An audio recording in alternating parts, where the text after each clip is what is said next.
काही काही करायचा प्रयत्न केला तरी शेवटी खिशाला हात जेव्हा लावतो तेव्हा आम्हाला समजतं की आमची परिस्थिती काय आहे. तर आजचं हे व्याख्यान माननीय श्रीकांत मातोंडकर यांनी प्रायोजित केलेलं आहे, त्याबद्दल मी त्यांना स्वतःचा धन्यवाद देतो. आणि संदेश सावंत,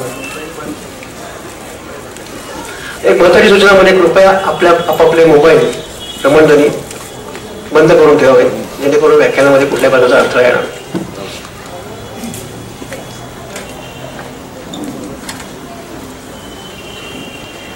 नमस्कार, मी संदेश सामंत. आजच्या खरं तर व्याख्यानाला डॉक्टर आमटे आपल्याकडे आहेत. त्यांचं इंट्रोडक्शन, त्यांची ओळख काय करून द्यायची हा एक खरा मोठा प्रश्न आहे, कारण त्यांना आपण सगळेच ओळखतो. त्यांचं कामच इतकं मोठं आहे की तीच त्यांची ओळख आहे. आणि अशी व्यक्ती आज आमच्याकडे उद्घाटनाच्या व्याख्यानाला आली आहे. याच्यामुळे व्याख्यानमालेचाही मान वाढलाय आणि गिरगावकरांचाही मान वाढलाय असं मला वाटतं.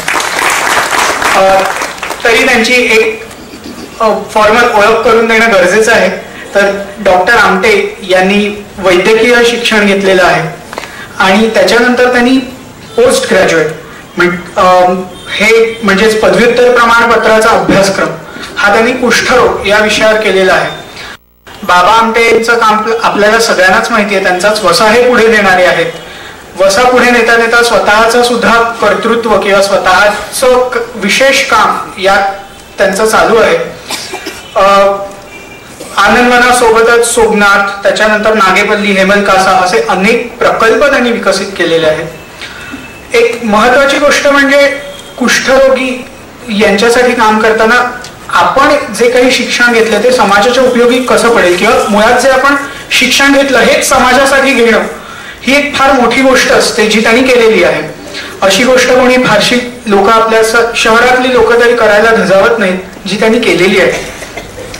त्याच्यानंतर आनंदवनाचं जे गेले अनेक वर्ष काम चालू आहे त्याच्यात जवळजवळ 34 वर्ष ते स्वतः काम करतात. हे त्यांचं वैद्यकीय काम झालं.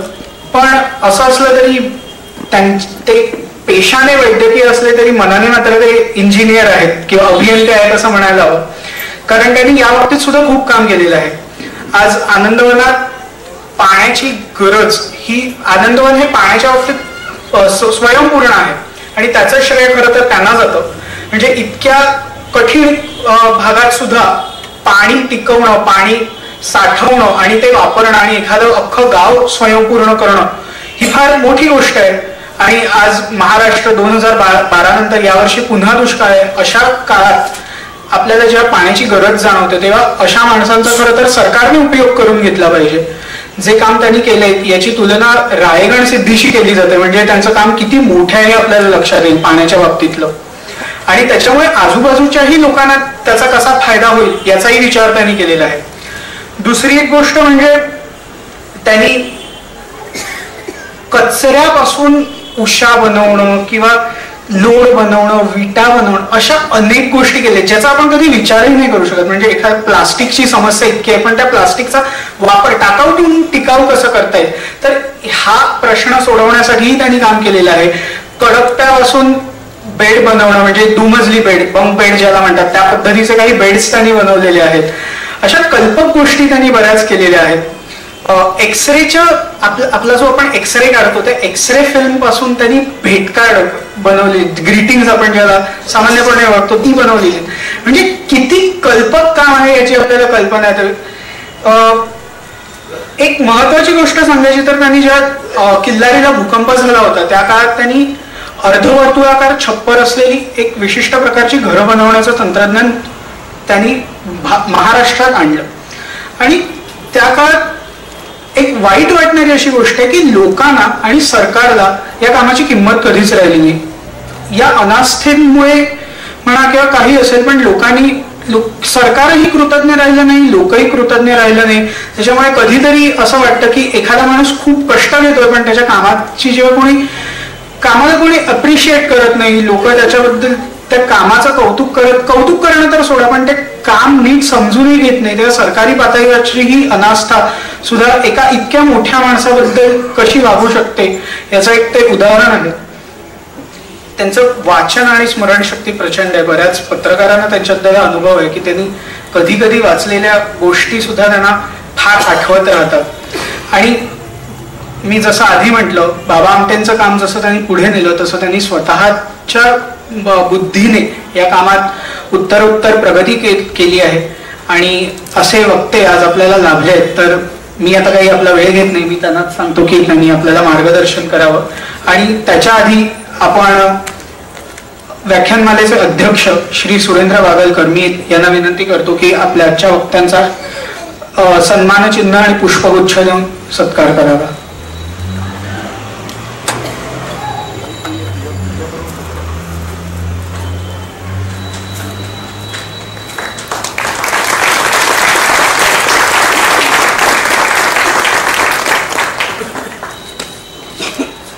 मी त्यांना विनंती करतो की आता माईकचा ताबा त्यांनी घ्यावा.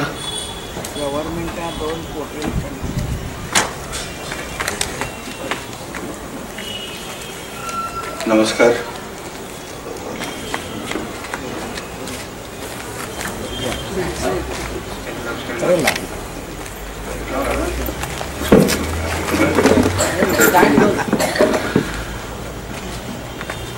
दिवंगत श्री टोपीवाला तसेच श्री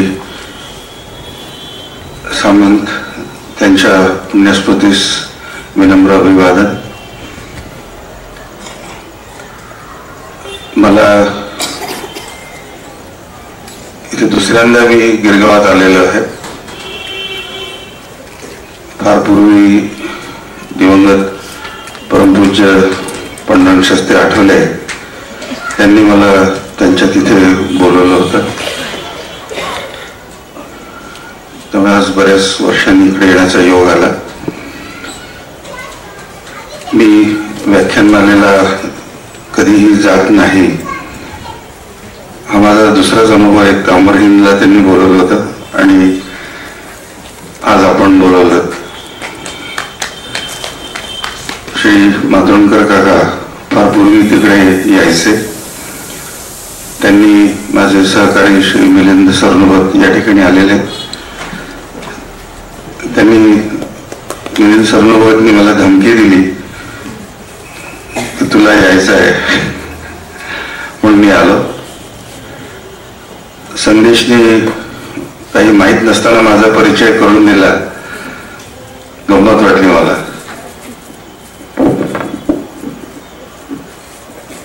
माझा असा काही परिचय नाही आहे ते मनातून तुम्ही पुसून टाका. मी जर काम केलं असतं तर माझे पेपरमध्ये फोटो आले असते. माझे कधी फोटो काढलेत का पेपरमध्ये? कोणी बघितलेत का वागलकर साहेब? तेव्हा मी काही काम वगैरे करीत नाही. यांनी सगळं अतिशयोक्तीपूर्ण हे केलेलं आहे. मी ज्या संस्थेत काम करतो हा एक पब्लिक ट्रस्ट आहे. त्याचे फाउंडर बाबा आमटे होते. त्याचे अनेक 21 सभासद आहेत. त्यापैकी एक इथे आलेले आहेत श्री नरेंद्र मिस्त्री. हे इंडस्ट्रियलिस्ट आहेत आणि गेले 30 वर्ष तन मन आणि धन देऊन ते आनंदवन असं काम करतात. तर संदेशने जेव्हा परिचय करून दिला त्या तसे तुम्हाला वाटेल की हे Baba Amte and sons private limited आहे म्हणून ते मनातून काढून टाका. माझे काका दिवंगत एकनाथ ठाकूर हे बाबांचे मानसपुत्र होते. त्यामुळे तेही 40 वर्षापासून बाबा आमटेंशी जोडलेले असतात. तेही आमचे बोर्ड मेंबर होते. पण मी एक तिथला ज्येष्ठ नागरिक म्हणून मी आपल्या समोर उभा आहे. मला भाषणांची सवय नाही. भाषणांपेक्षा नेहमी संभाषणं अधिक आवडलेली आहेत. तर माझे फोटो कृपया काढू नका. कॅमेरामध्ये व्हायरस जातो. फोटोचा त्रास मला देऊ नका. माझा डोळा खराब झालेला आहे आणि ते फ्लॅशने मला त्रास होतो. सॉरी. विषयावर बोलणं फार कठीण आहे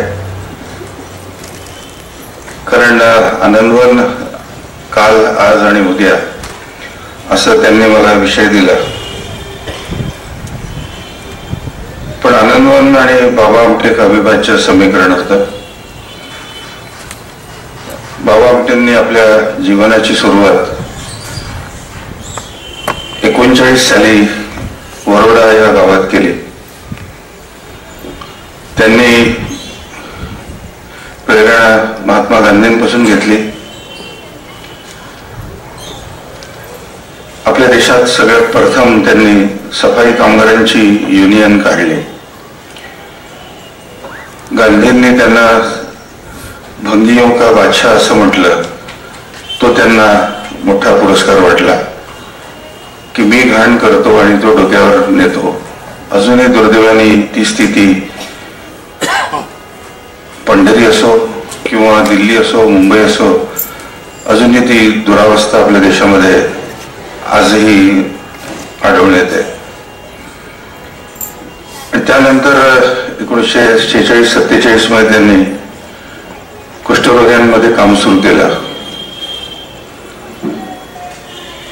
तर डबल बॅरल असं म्हणतात, भंगी काम आणि कुष्ठरोगी काम. त्यामुळे आम्ही कित्येक वर्ष नातेवाईक हा शब्द कधी बघितलेला नव्हता. नातेवाईक, वर्गमित्र किंवा अशी जी माणसं असतात तत्सम, पण संपूर्ण गावच्या गाव बिरादरी नातेवाईक वाईट टाकायचे. त्याच काळामध्ये दिवंगत आप्पासाहेब पटवर्धन कणकवलीला काम करायचे, बाबा फाटक दापोलीला काम करायचे, कुठे गोरे म्हणून लोणावळा, कुठे वाळुसकर, कुठे चामड्याचा व्यवसाय करायचे, कुणी संडासचा व्यवसाय करायचे. ते त्यांना गावच्या गाव वाईट टाकायचं. त्यातला एक तो भाग असतो. पण एक वेळ बाबा आमटे नावाची लोकांना भीती होती, दहशत होती की तुम्ही त्यांना का ओळखता. आज 2016 मध्ये तुम्ही मला व्याख्यानमालेला बोलवता. हे सगळे मी टप्पे अपमानाचे अनुभवलेले आहेत आणि आज तुम्ही माझा सत्कार करता ते मला अगम्य वाटतं, सहन होत नाही मला. कारण त्यावेळेला बाबा आमटे टवाळीचा, मस्करीचा, उपहासाचा विषय होता. तिथल्या वाघांची, अस्वलांची, बिबळ्यांची लोकांना भीती नव्हती, पण आनंदवन नावाची लोकांना भीती होती. आणि आमटे लोकांना तुम्ही का ओळखता. तुमच्या घराण्यामध्ये काहीतरी समस्या असेल, नाहीतर तुम्ही त्या लोकांना का ओळखता.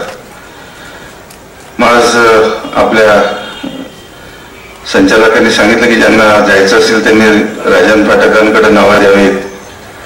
मलाच तो विनोद वाटतो कधी कधी की त्यावेळेला बोलूनही कोणी लोक येत नव्हते.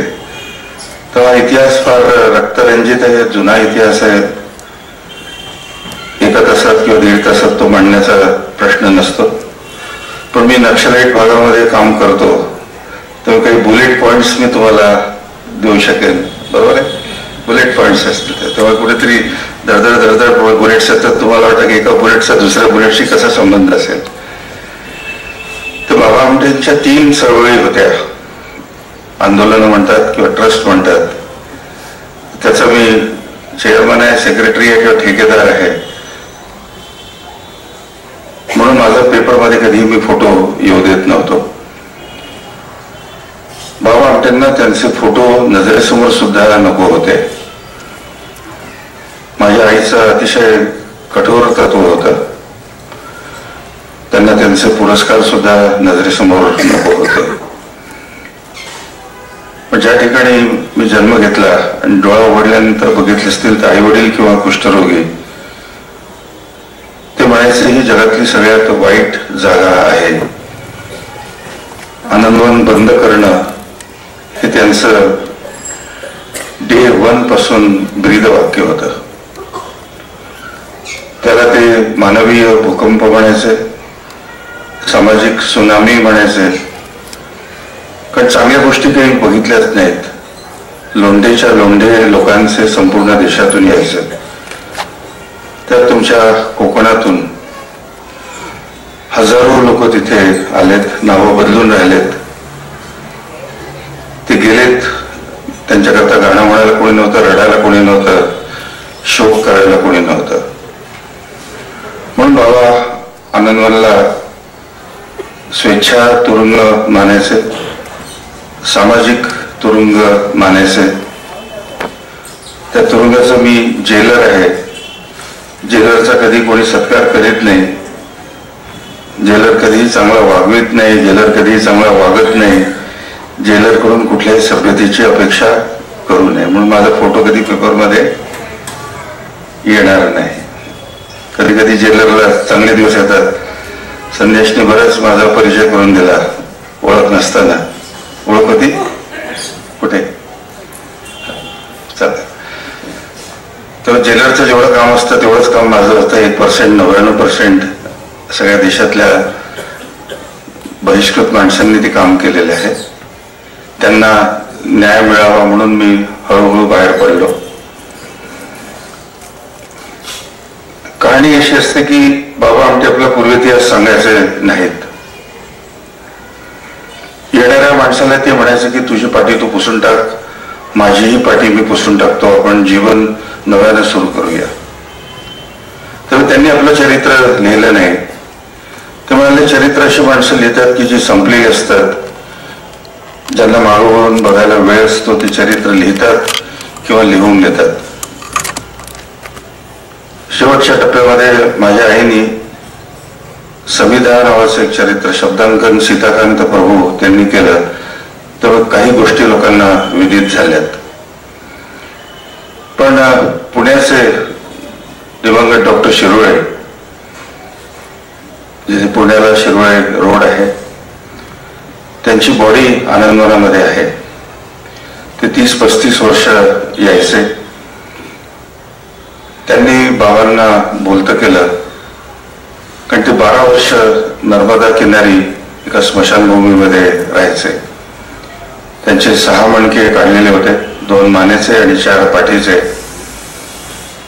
तुमच्याच मुंबईमध्ये डॉक्टर दिवंगत डॉक्टर बावळेकर, तेही आमच्या संस्थेचे पदाधिकारी होते. डॉक्टर प्रेमानंद रामाणी, तेव्हा त्यांना एक तर उभं राहायचं नाही तर आडवं राहायचं. पण एक माणूस एका झोपडीत, एकही झाड नाही, नर्मदा किनारी, 12 वर्ष गुन्ह्याला 365 दिवस 24 तास एक माणूस राहतो. हठयोगाच्या पलीकडे अशा गोष्टी असतात. त्यांना कम्फर्ट झोन सुरू झाला, पंखा सुरू झाला की ती जागा सोडायची. ते स्वतःला नोमॅड ऑन व्हील्स म्हणायचे. ते भटक्या विमुक्त जमातीचे होते.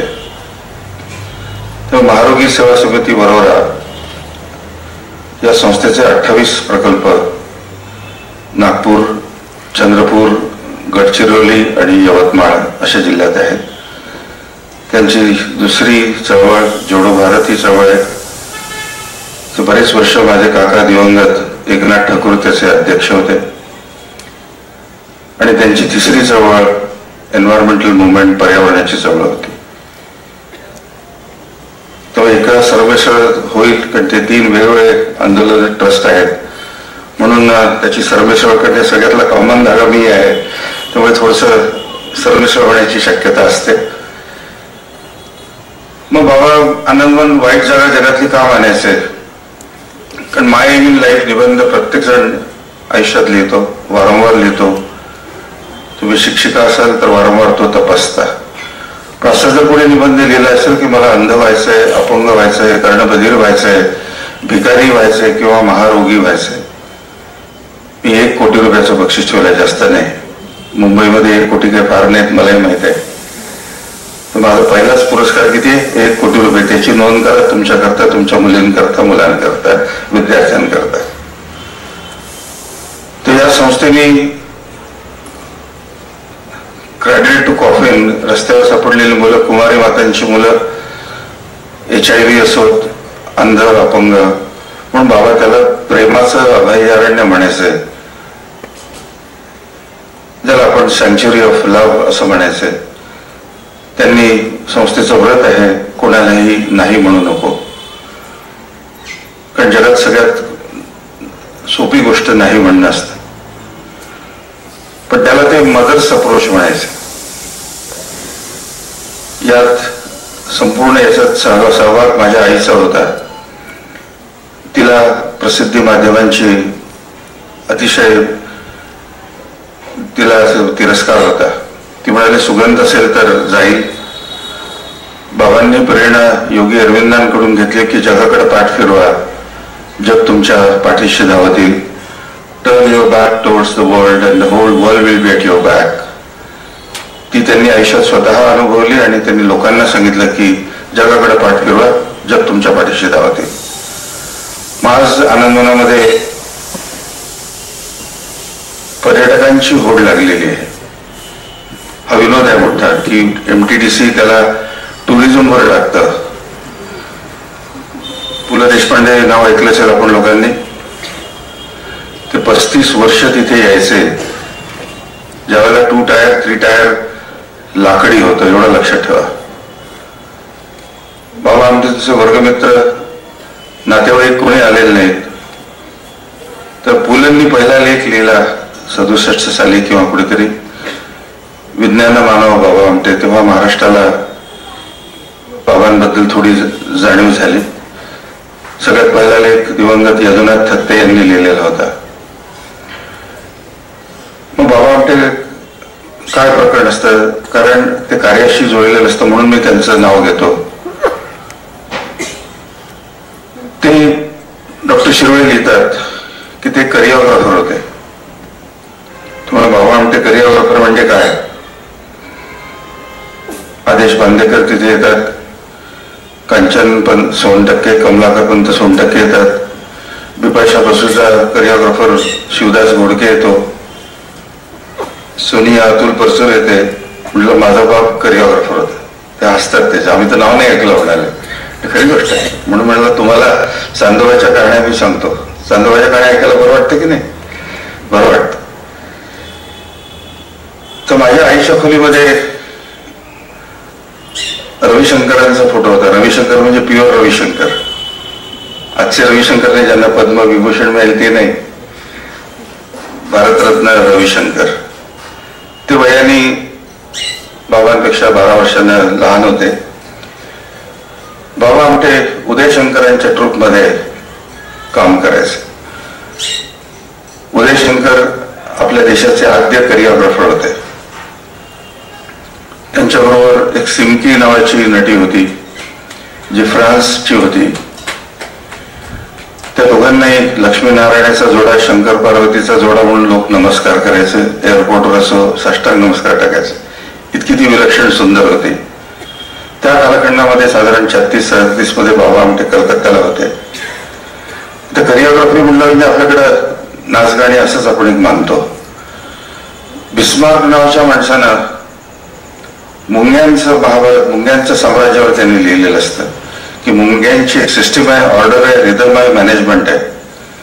वाळवी असो, मुंग्या असो, मुंगळे असो, एक सिस्टीम त्यांची असते.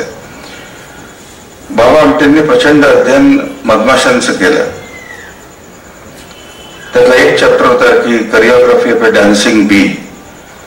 मधमाशी एक नाचते आणि इतर मधमाशांना कळतं की कुठे पाणी आहे, कुठे मधुकण आहेत. राणी माशी आत असते. कामकरी माशा 10,000 फुलांवर जाऊन एक मधुकण निर्माण करतात. किती प्रचंड परिश्रम आहे बघा. 10,000 फुलांवर जाऊन एक मधुकण निर्माण करतात. त्या स्वतःच्याच पोळ्यात वापस येतात.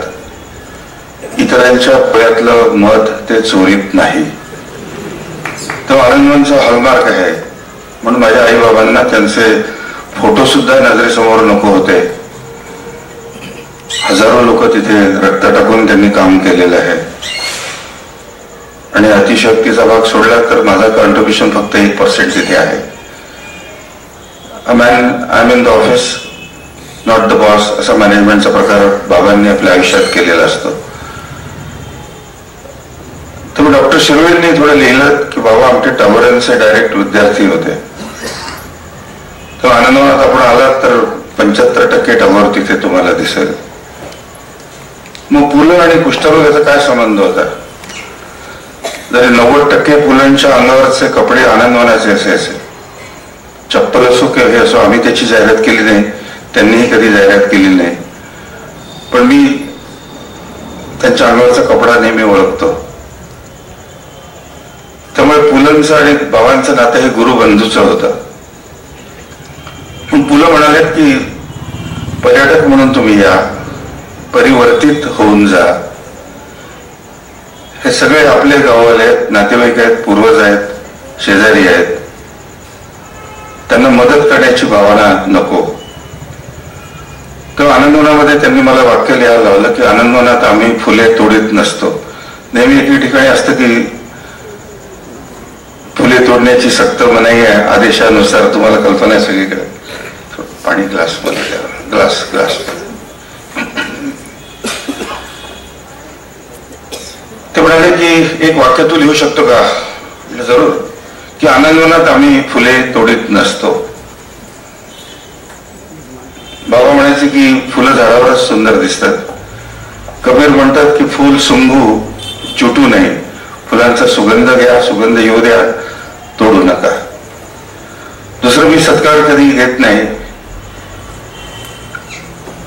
माझे एक आणखी काका रावसाहेब शिंदे रयत शिक्षण संस्थेचे अध्यक्ष होते. ते 40 वर्ष आनंदवनात यायचे. त्यांनी एक श्रीरामपूर पॅटर्न म्हणून निर्माण केलं की श्रीरामपूर मधली प्रत्येक व्यक्ती आनंदवनाची कुठली ना कुठली तरी वस्तू वापरेल. मग झहीर खानचे वडील असोत, नाना पाटेकरचं आजही व्रत आहे की बाबांची पुस्तकच तो देतो. बाबांची पुस्तकं वाढदिवसाला, लग्नाला, साक्षगंधाला आणि आनंदवनचा टॉवेल, शाल न टाकता पंचा किंवा चादर तो टाकतो. रावसाहेब शिंदेचं तत्व होतं की सत्कारापेक्षा सत्कार्य महत्वाचं. ते सांगायचं की तेवढेही पैसे तुम्ही खर्च करू नका, आनंदवनातल्या लोकांना द्या. तर माझी सगळ्यांची पहिली भेट आहे. तर पुढच्या वेळेला माझा सत्कार करायला तुम्ही बोलवणार नाही मला खात्री आहे. आणि जेलरला कधीच बोलवणार नाहीत का? हो नाही, असं नाही हरकत.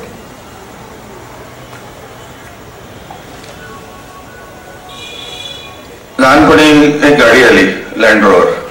मला गंमत वाटली.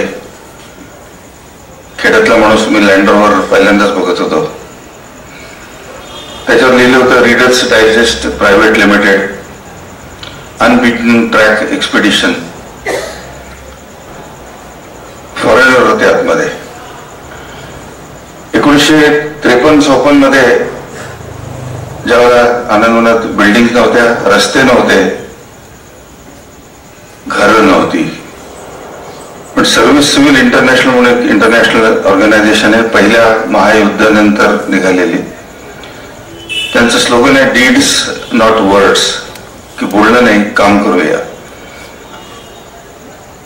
ते भारतामध्ये 1920 साली त्यांनी फ्रान्समध्ये एक खेडं, वर्धा नावाचं खेडं त्यांनी रिबिल्ड केलं. ते नेहरूंकडे आलेत. नेहरूंनी त्यांना सेवाग्राम आश्रमात पाठवलं. तिथे त्यांना कळलं की सेवाग्राम आश्रमात काहीच काम करायचं नाही. तर गांधींची झोपडी, गांधींचा चरखा, त्याच्या पलीकडे काही निर्माणाचं काम नव्हतं. त्यांना कळलं की कोणीतरी तरुण तिथे काम करतो, त्याला गरज आहे. पण 53-54 सालचा तो कालखंड. 26 देशातले लोक त्या ठिकाणी आलेत. डॉक्टर्स, इंजिनियर्स, वकील, पत्रकार, चित्रकार. स्वतः त्यांनी आपल्या झोपड्या उभ्या केल्यात. मुलं होती, तरुण होते आणि काही ज्येष्ठ नागरिकही होते. त्यात आपल्या भारतातले थोर विचारवंत वसंत पळशीकर हे सुद्धा त्यात होते. तोही माझा बालमित्र आहे, पण आता आजारी असतात, ते पुण्याला असतात. तसे अनेक लोक तिथे यायचे. आणि माझी आई स्वयंपाक करायची. ज्यावेळेला गॅस सिलेंडर नव्हतं, पण ती अंडी सुद्धा खाऊ घालत नव्हती. पण अशा सगळ्या लोकांचा स्वयंपाक, त्यांनाही तिने स्वयंपाक करायला शिकवलं. आणि त्यांनी पहिली पक्की घरं बांधलीत. त्या काळामध्ये लोकांना एवढी भीती होती आमटे नावाची. पण जेव्हा त्यांनी पाहिलं की परदेशी माणसं इथे यांच्या खांद्याला खांदा लावून काम करतात, त्यातले जे राजकीय लोक होते ते म्हणाले की ते आंतरराष्ट्रीय हेरगिरीचा अड्डा आहे, बाबा आमटे हा CIA एजंट आहे आणि अशी करायची. पण काही लोकांना असं वाटायचं की ही परदेशी माणसं एवढी इथे कशी कामं करतात. तर एक वेळ अशी होती की देशी लोक यायचे नाही, पण परदेशी लोक मोठ्या प्रमाणात तिथे यायचे, काम करायचे, सुना तयार करणं, विटा करणं, बांधकाम करणं, लोकांची मदत करणं. येणारा कोणी पाहुणा आला किंवा जाणारा पाहुणा असला ते सर्कल करायचे. सर्कल असं हात न करता असे हात बांधायचे की त्याला एक बॉन्ड तयार होतं, अंतर कमी होतं, नाही तर 1 मीटर 1 मीटर 2 मीटर अंतर तयार होतं. आणि माझी आई सगळ्या ऋचा म्हणायची, वेदाच्या असो कुराणातल्या असो किंवा सगळ्या भाषेच्या ती गांधींच्या आश्रमात राहत होती तेव्हा सगळ्या तीही म्हणायचे. प्रत्येक माणूस वेगवेगळ्या आपल्या ऋचा म्हणायचे. आपल्या जर्मन असो फ्रेंच असो, ती गाणी लहानपणी मलाही पाठ होती. तेव्हा परदेशी माणसांची मानवा तिथे नव्हती. पण हा एक माणूस आला 1964 साली. तो मला बोलवतो. मला आवड वाटलं काय तर मी आपली खेळत होतो. लहानपणी मी लहान होतो म्हणजे उगाच मुलं विनोद करतात आणि आम्ही विनोद करतो, काय हरकत. तिथून त्यांनी बोलवलं. इथे काय आहे म्हणाले. आता आमचं शिक्षण फार पक्क असल्यामुळे आम्ही त्याला सांगितलं, तुम्हाला इथे दूध अंडी भाजीपाला मिळतो का. म्हटलं हो. नंतर तो म्हणाला की इथे काय आहे, काय ते वेगळं वाटतं, तुम्ही आपल्या लोकली मॅन्युफॅक्चर्ड इंग्लिशमध्ये त्याला सांगितलं की असं असं आहे. तर तो म्हणाला मी राहू का इथे. राहा बा कुठे, म्हणून आमच्या सगळ्या झोपड्या आहेत. त्याने दरवाजा उघडला. दरवाजा उघडल्यानंतर मी पहिल्यांदा आयुष्यात व्हील चेअर बघतो आणि अपंग फॉरेनर बघतो. मग त्यांनी आपली कहाणी सांगितली की मी पत्रकार होतो.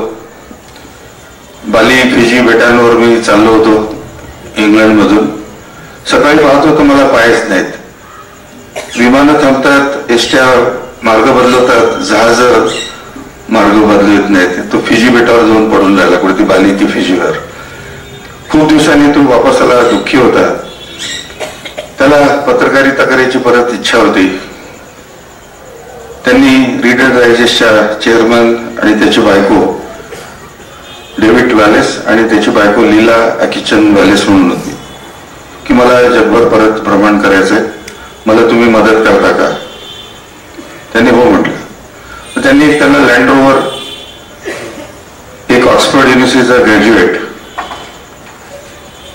आणि त्याला एक्सपिडिशनचं नाव दिलं अनबीटन ट्रॅक एक्सपिडिशन. तो भारतात येतो. त्याच्या ज्या पुस्तकाचं नाव आहे अनबीटन ट्रॅक म्हणून. त्याला एक कोरॉबरेट करायचं होतं की ख्रिस्त हा मेलेला नव्हता. सुळावर त्याला जरी आपण चढवलं होतं, त्याच्या शिष्यांनी ते खिळे काढलेत आणि ख्रिस्त सुळावरून निघाला आणि तो गेला. त्याला आपण ईस्टर किंवा गुड फ्रायडेवरचं काहीतरी म्हणतो. पण त्याची बॉडी भारतामध्ये हिमालयात कुठेतरी टाकण्यात आली हे त्याला माहित होतं.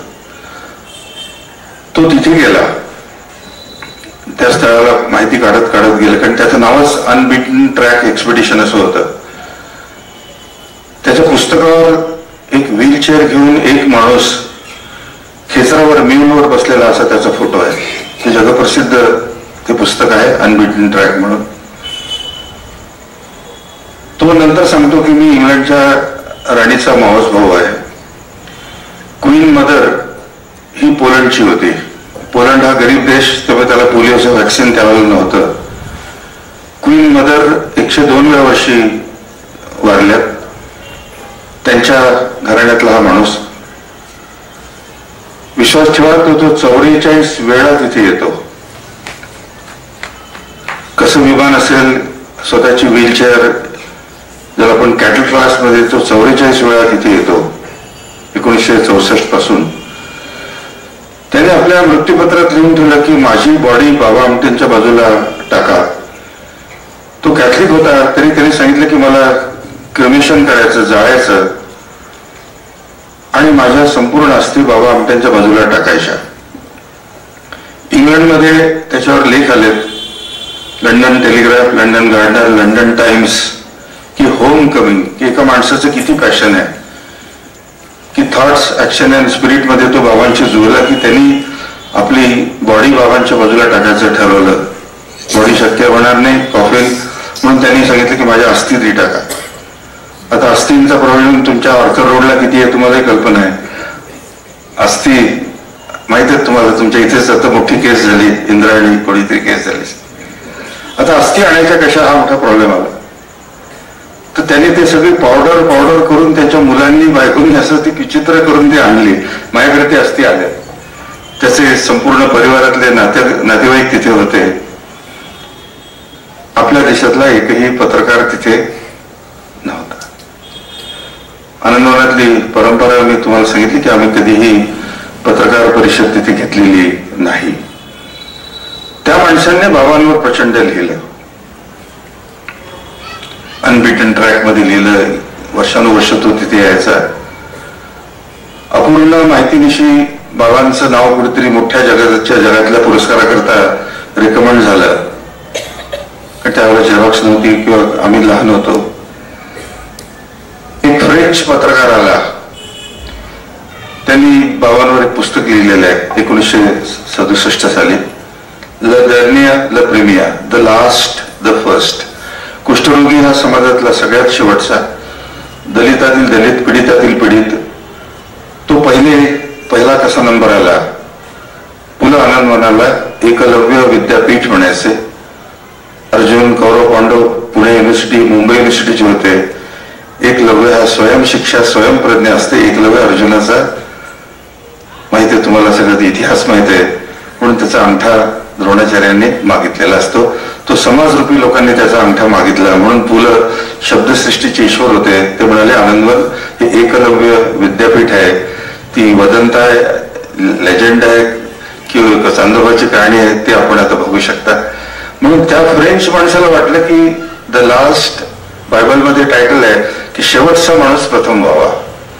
ते 67 साली ते जाणवलं की मानवी इतिहासामध्ये बाबा आमटेंनी त्यांना पराक्रम, पुरुषार्थ, आत्मसन्मानाचं प्रतीक बनवलं. मानवी इतिहासात पहिल्यांदा, हे लक्षात ठेवा. पण आपल्या देशातल्या सगळ्या संपादकांनी न येता बाबा आमटे चोर, थोर, गरिबांचं रक्त पिणारा नीम हकीम खत्रेजान, कारण ते वकील होते, CIA एजंट, कारण परदेशामध्ये अनेक पुस्तकं बाबांवर लिहिलेली आहेत. माझ्या देशातला एकही संपादक 70 वर्षात त्या ठिकाणी आलेला नाही, एवढा हातचा लेख म्हणून लिहून ठेवा.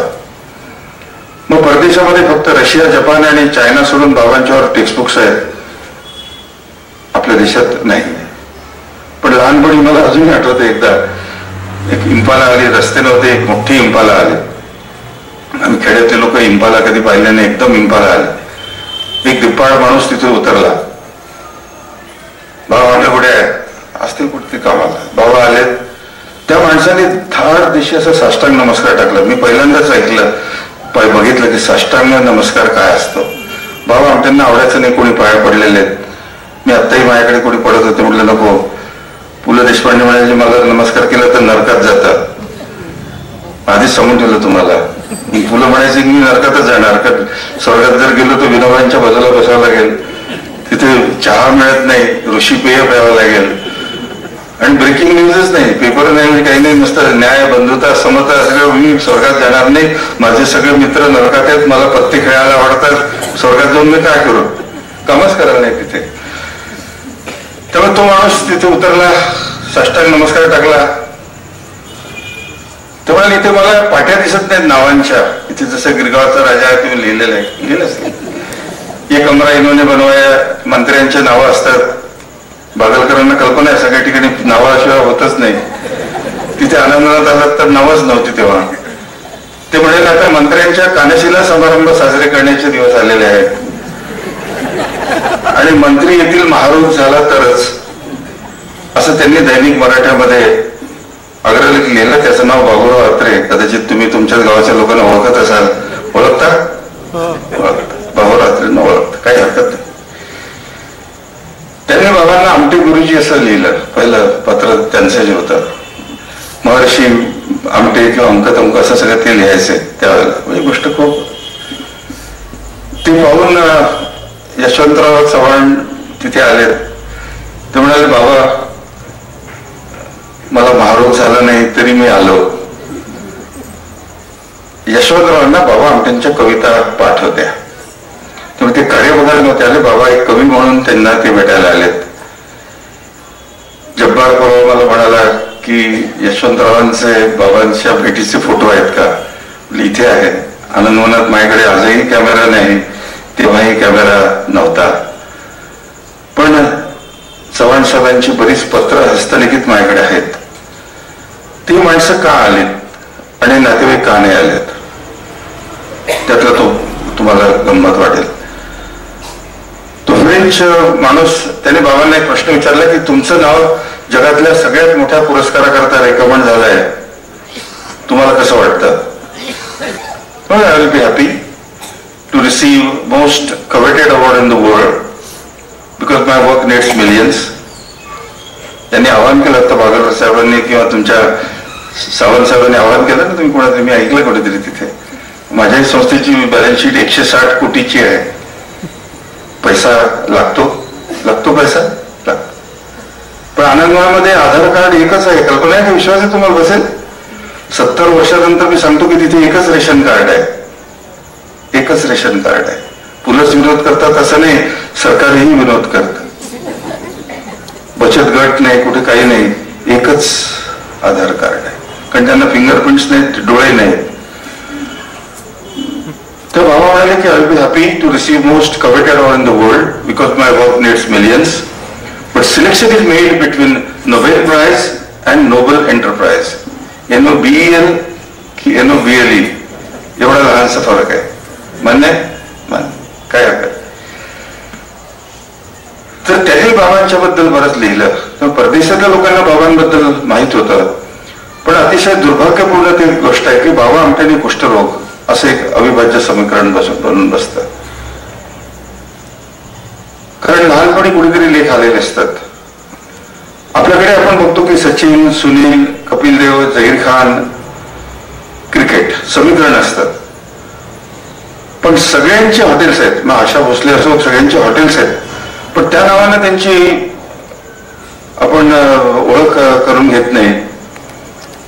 पहिलं जे असेल की एडमंड हिलरी तेनसिंग नोके पहिला हिमालयावर स्वारी, पण त्यानंतर त्यांचे बरेच काही उपक्रम होते ते आपल्याला कल्पना नसतात. तर बाबा आमट्यांचं छटाकवर काम फक्त कुष्ठरोगाचं होतं. बाबा आमटेंनी त्यांच्या संस्थेने सुमारे 23 लाख लोकांशी डील केलेलं आहे. 23 लाख आकडा लहान वाटतो का? त्यातले 10-10.5 लाख नुसते कुष्ठरोगी संपूर्ण देशातून आलेले. म्हणून मी त्याला लोंढेच्या लोंढे म्हटलं, मानवीय भूकंप म्हटलं, सोशल सुनामी म्हटलं. बाबा आमटे महाराजांचं ड्रेसिंग करताना एक फोटो जरी तुम्ही मला दाखवला तर 1 कोटी रुपयाचं बक्षीस मी तुम्हाला देईल. ही हेटेड हिज पिक्चर्स. हजारो लाखो लोकांचे त्यांनी ड्रेसिंग्स केले आहेत. माझ्या आईला ते सुद्धा अजिबात आवडत नव्हतं, हे लक्षात ठेवा. आज त्या मुक्कामावर आम्ही आहोत की त्या लोकांना आम्ही ब्रँड अँबॅसेडर म्हणतो. त्यांना कुष्ठरोगी म्हणत नाही, म्हणून मी विनयाने म्हणत नाही, मी फुकट खातो, ते सगळी कामं करतात. ही गोष्ट मानवी इतिहासात पहिल्यांदा झालेली आहे की त्यांना बाबांनी त्यांना पराक्रम पुरुषार्थ आत्मसन्मानाचं प्रतीक बनवलं. त्यामुळे हे समजायला डॉक्टर स्वामीनाथन म्हणतात की अजून देशाला 500 वर्ष लागतील. माझ्या आईने जगात पहिल्यांदा या लोकांना लग्नाचा अधिकार दिला. नवऱ्याने फेकलेल्या बायकांनी फेकलेले नवरे. आजही तुम्हाला कुष्ठरोग आहे म्हटलं तर तुरंत डायव्हर्स मिळतो, कोर्टात जायची गरज नसते, एवढं लक्षात ठेवा. त्या काळामध्ये चोपनशाली तिने right to sexuality, right to companionship दिलं. पहिल्या लग्नाला मंगलाष्टक म्हणायला गुरी दांडेकर, नेहरूंचे मित्र रावसाहेब पटवर्धन, अच्युतराव पटवर्धनांचे थोरले बंधू तुकडोजी महाराज. मग वर्षानुवर्ष पु ल, सुनीताबाई, कुमार गंधर्व, कोमकली गंधर्व, वसंतराव देशपांडे, 20 वर्ष विजय तेंडुलकर, राम शिवाळकर तर पौरोहित्य करायचे. पण एक फोटो मला दाखवा, मी तुम्हाला बक्षीस देईल. मातोंडकर काका त्याचे साक्षीदार आहेत. ते कधीतरी तिकडे प्रकाशभाई मोहाडीकर अशा अनेक माणसं जी साक्षीदार आहेत. मग माझ्या आईने जगामध्ये सगळ्यांना पहिल्यांदा लग्नाचा अधिकार यांना दिला, लक्षात ठेवा. आजही मिशनरी हॉस्पिटल्समध्ये लग्न होत नाहीत. सरकारी हॉस्पिटलमध्ये लग्न होण्याचा प्रश्न नाही. मुलाबाळांचा अधिकार मी आणि माझ्या पत्नीने त्यांना दिला. हजारो लग्न त्या ठिकाणी झालेली आहेत, लक्षात ठेवा. मग डॉक्टर शिरोळे लिहितात, टर्नोस्की लिहितो की बाबा आमटे बडे बाप के बडे बेटे होते. त्यांच्याकडे त्यांचे वडील ब्रिटिश सिव्हिल सर्वंट होते. यवतमाळ जिल्ह्याचे धनाढ्य जमीनदार होते. बडे बाप के बडे बेटे तुम्हाला मुंबईत काही कमी नाही. मोठी गाडी दिसली की असतात. माझाही बाप तेच करायचं. नाना पाटेकर सांगतो, निर्मिती सावंत सांगते की बडे बाप के बडे बेटे म्हणजे काय, की गाडी चौरस्त्यावर थांबली की पोरं थुकतात. पोलीस म्हणतात की थुंकणं हा गुन्हा आहे. पोरं म्हणतात की 15 दिवसाचा ऍडव्हान्स तुम्हाला देतो, आम्ही उद्याही थुंकणार आहोत. म्हणजे माझा बाप तेच करायचा, मजा करायची. त्या काळामध्ये मध्य भारतामध्ये 2च गाड्या होत्या. सिंगर डबल कार्बोरेटर रेसर गाडी होती. इंग्लंडचे कपडे, कराची, दिल्ली, मुंबई, पेशावर, कुठे कुठे जायचं. वाघांची शिकारी करायच्या. हा वाघ मारला त्यावेळेला हा राजा, हा महाराजा, हा गव्हर्नर जनरल, लेखक आठवणी असायच्या. वाघाच्या कातडींची खोळे सगळे त्यांच्या वाघाचं तोंड होतं. आता शिकार करणं चांगलं आहे का बघावर, किती बाबा आमटे वाईट आहे. शिकारी करायचे, मौज मजा करायचे, आणि तुम्हाला बाबा आमटे नाव माहित, माझं नावच तुम्हाला माहित नाही. काहीतरी माझा परिचय करून देतो.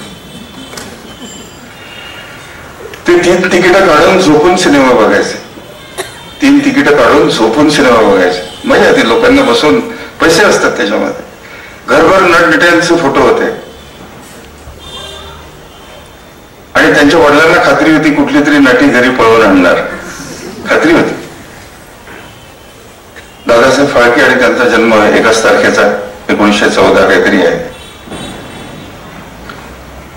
मी सिनेमा बघितला नाही तर तुमचा विश्वास बसेल का?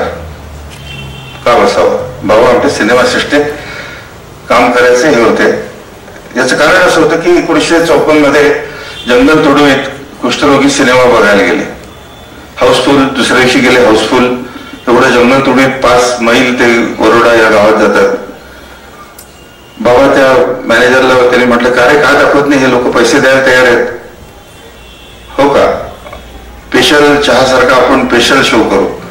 उघडं थिएटर, मॅटिनी शो, पडदा, 15 महारोगी. सिनेमा बघितला, खुश झालेत.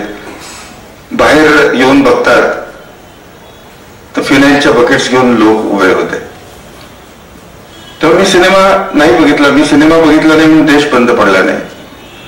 पण ही गोष्ट जेव्हा पुलंना कळली, त्याने आनंदवनामध्ये 71 साली मुक्तांगणाची स्थापना केली.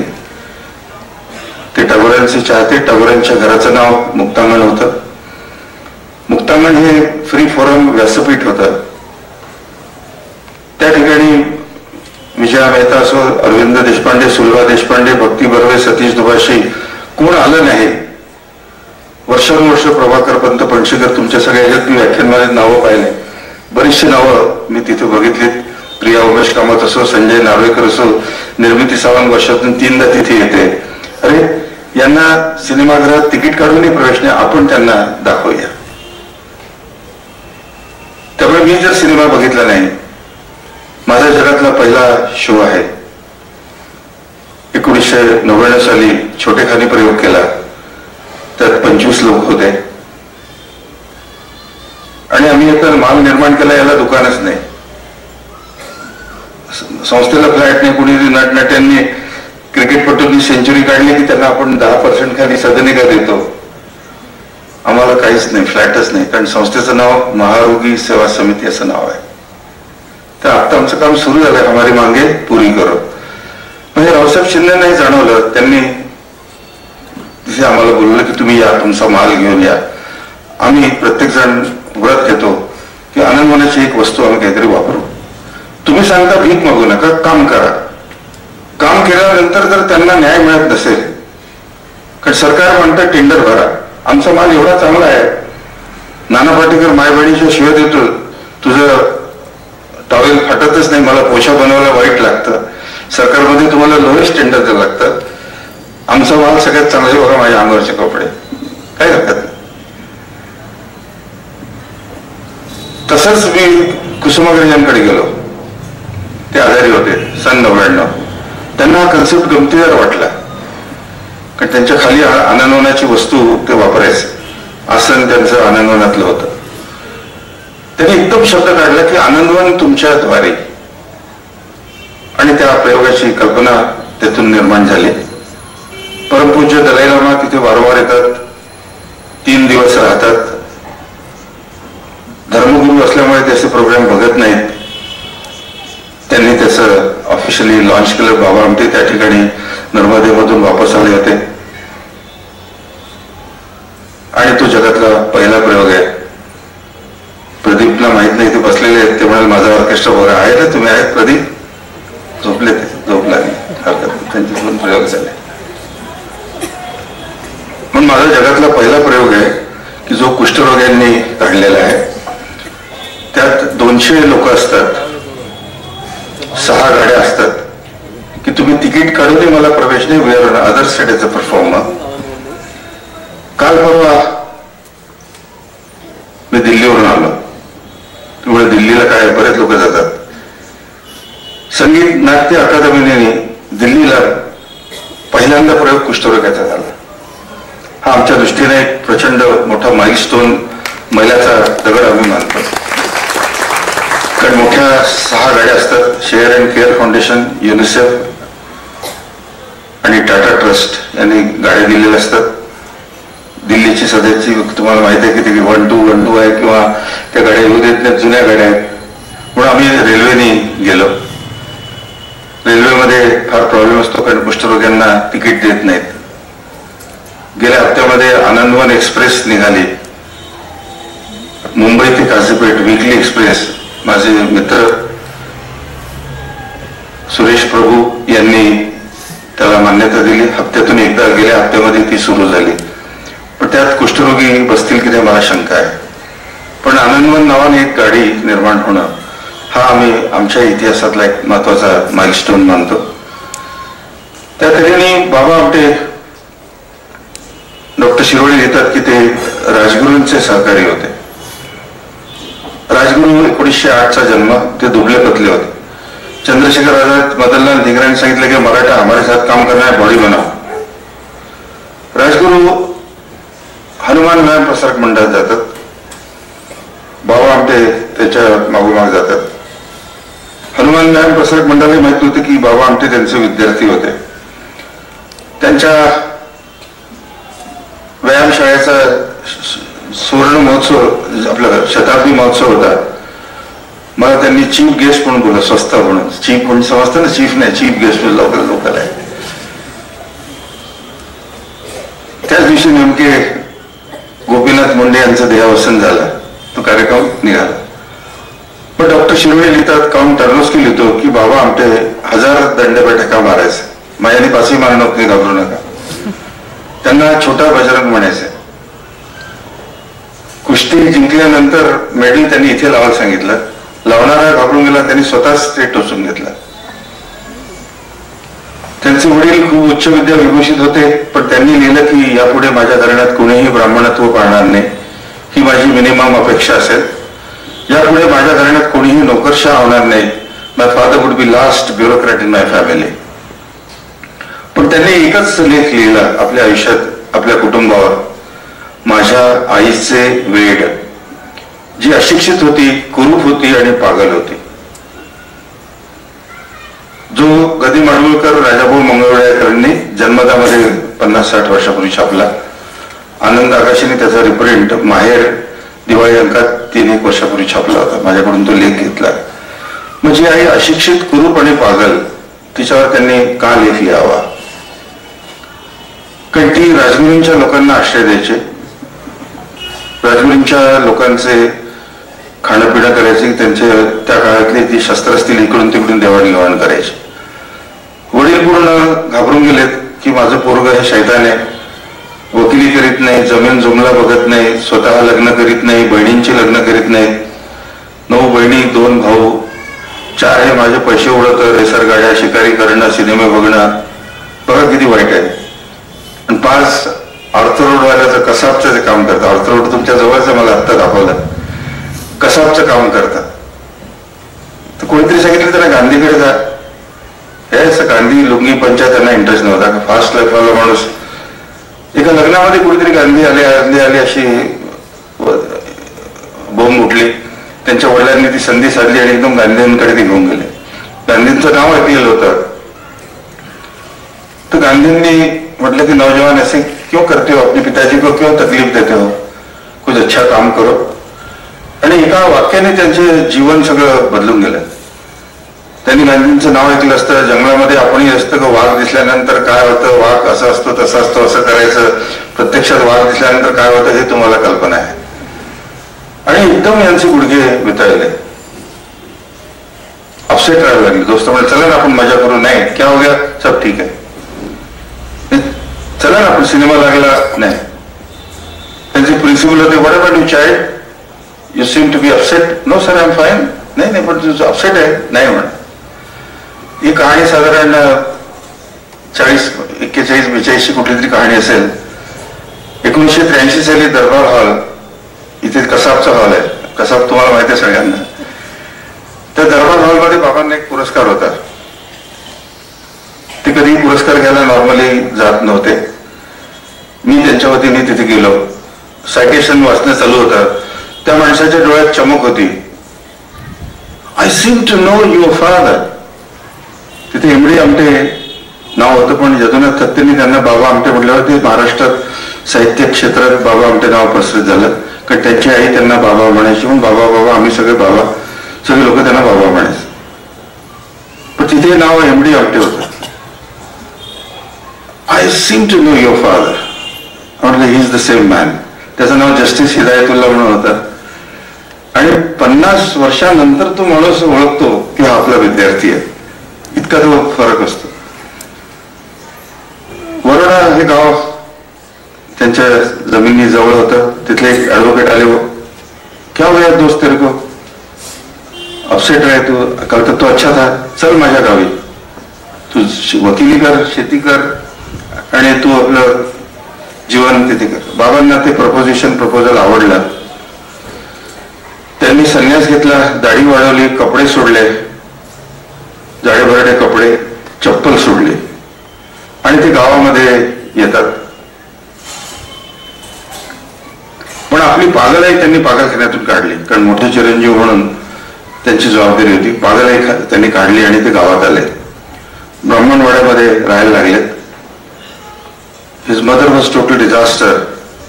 त्यामुळे त्यांना खूप सहन करावं लागायचं. लोकांचे बोलणे, घर बदलावं लागायचं.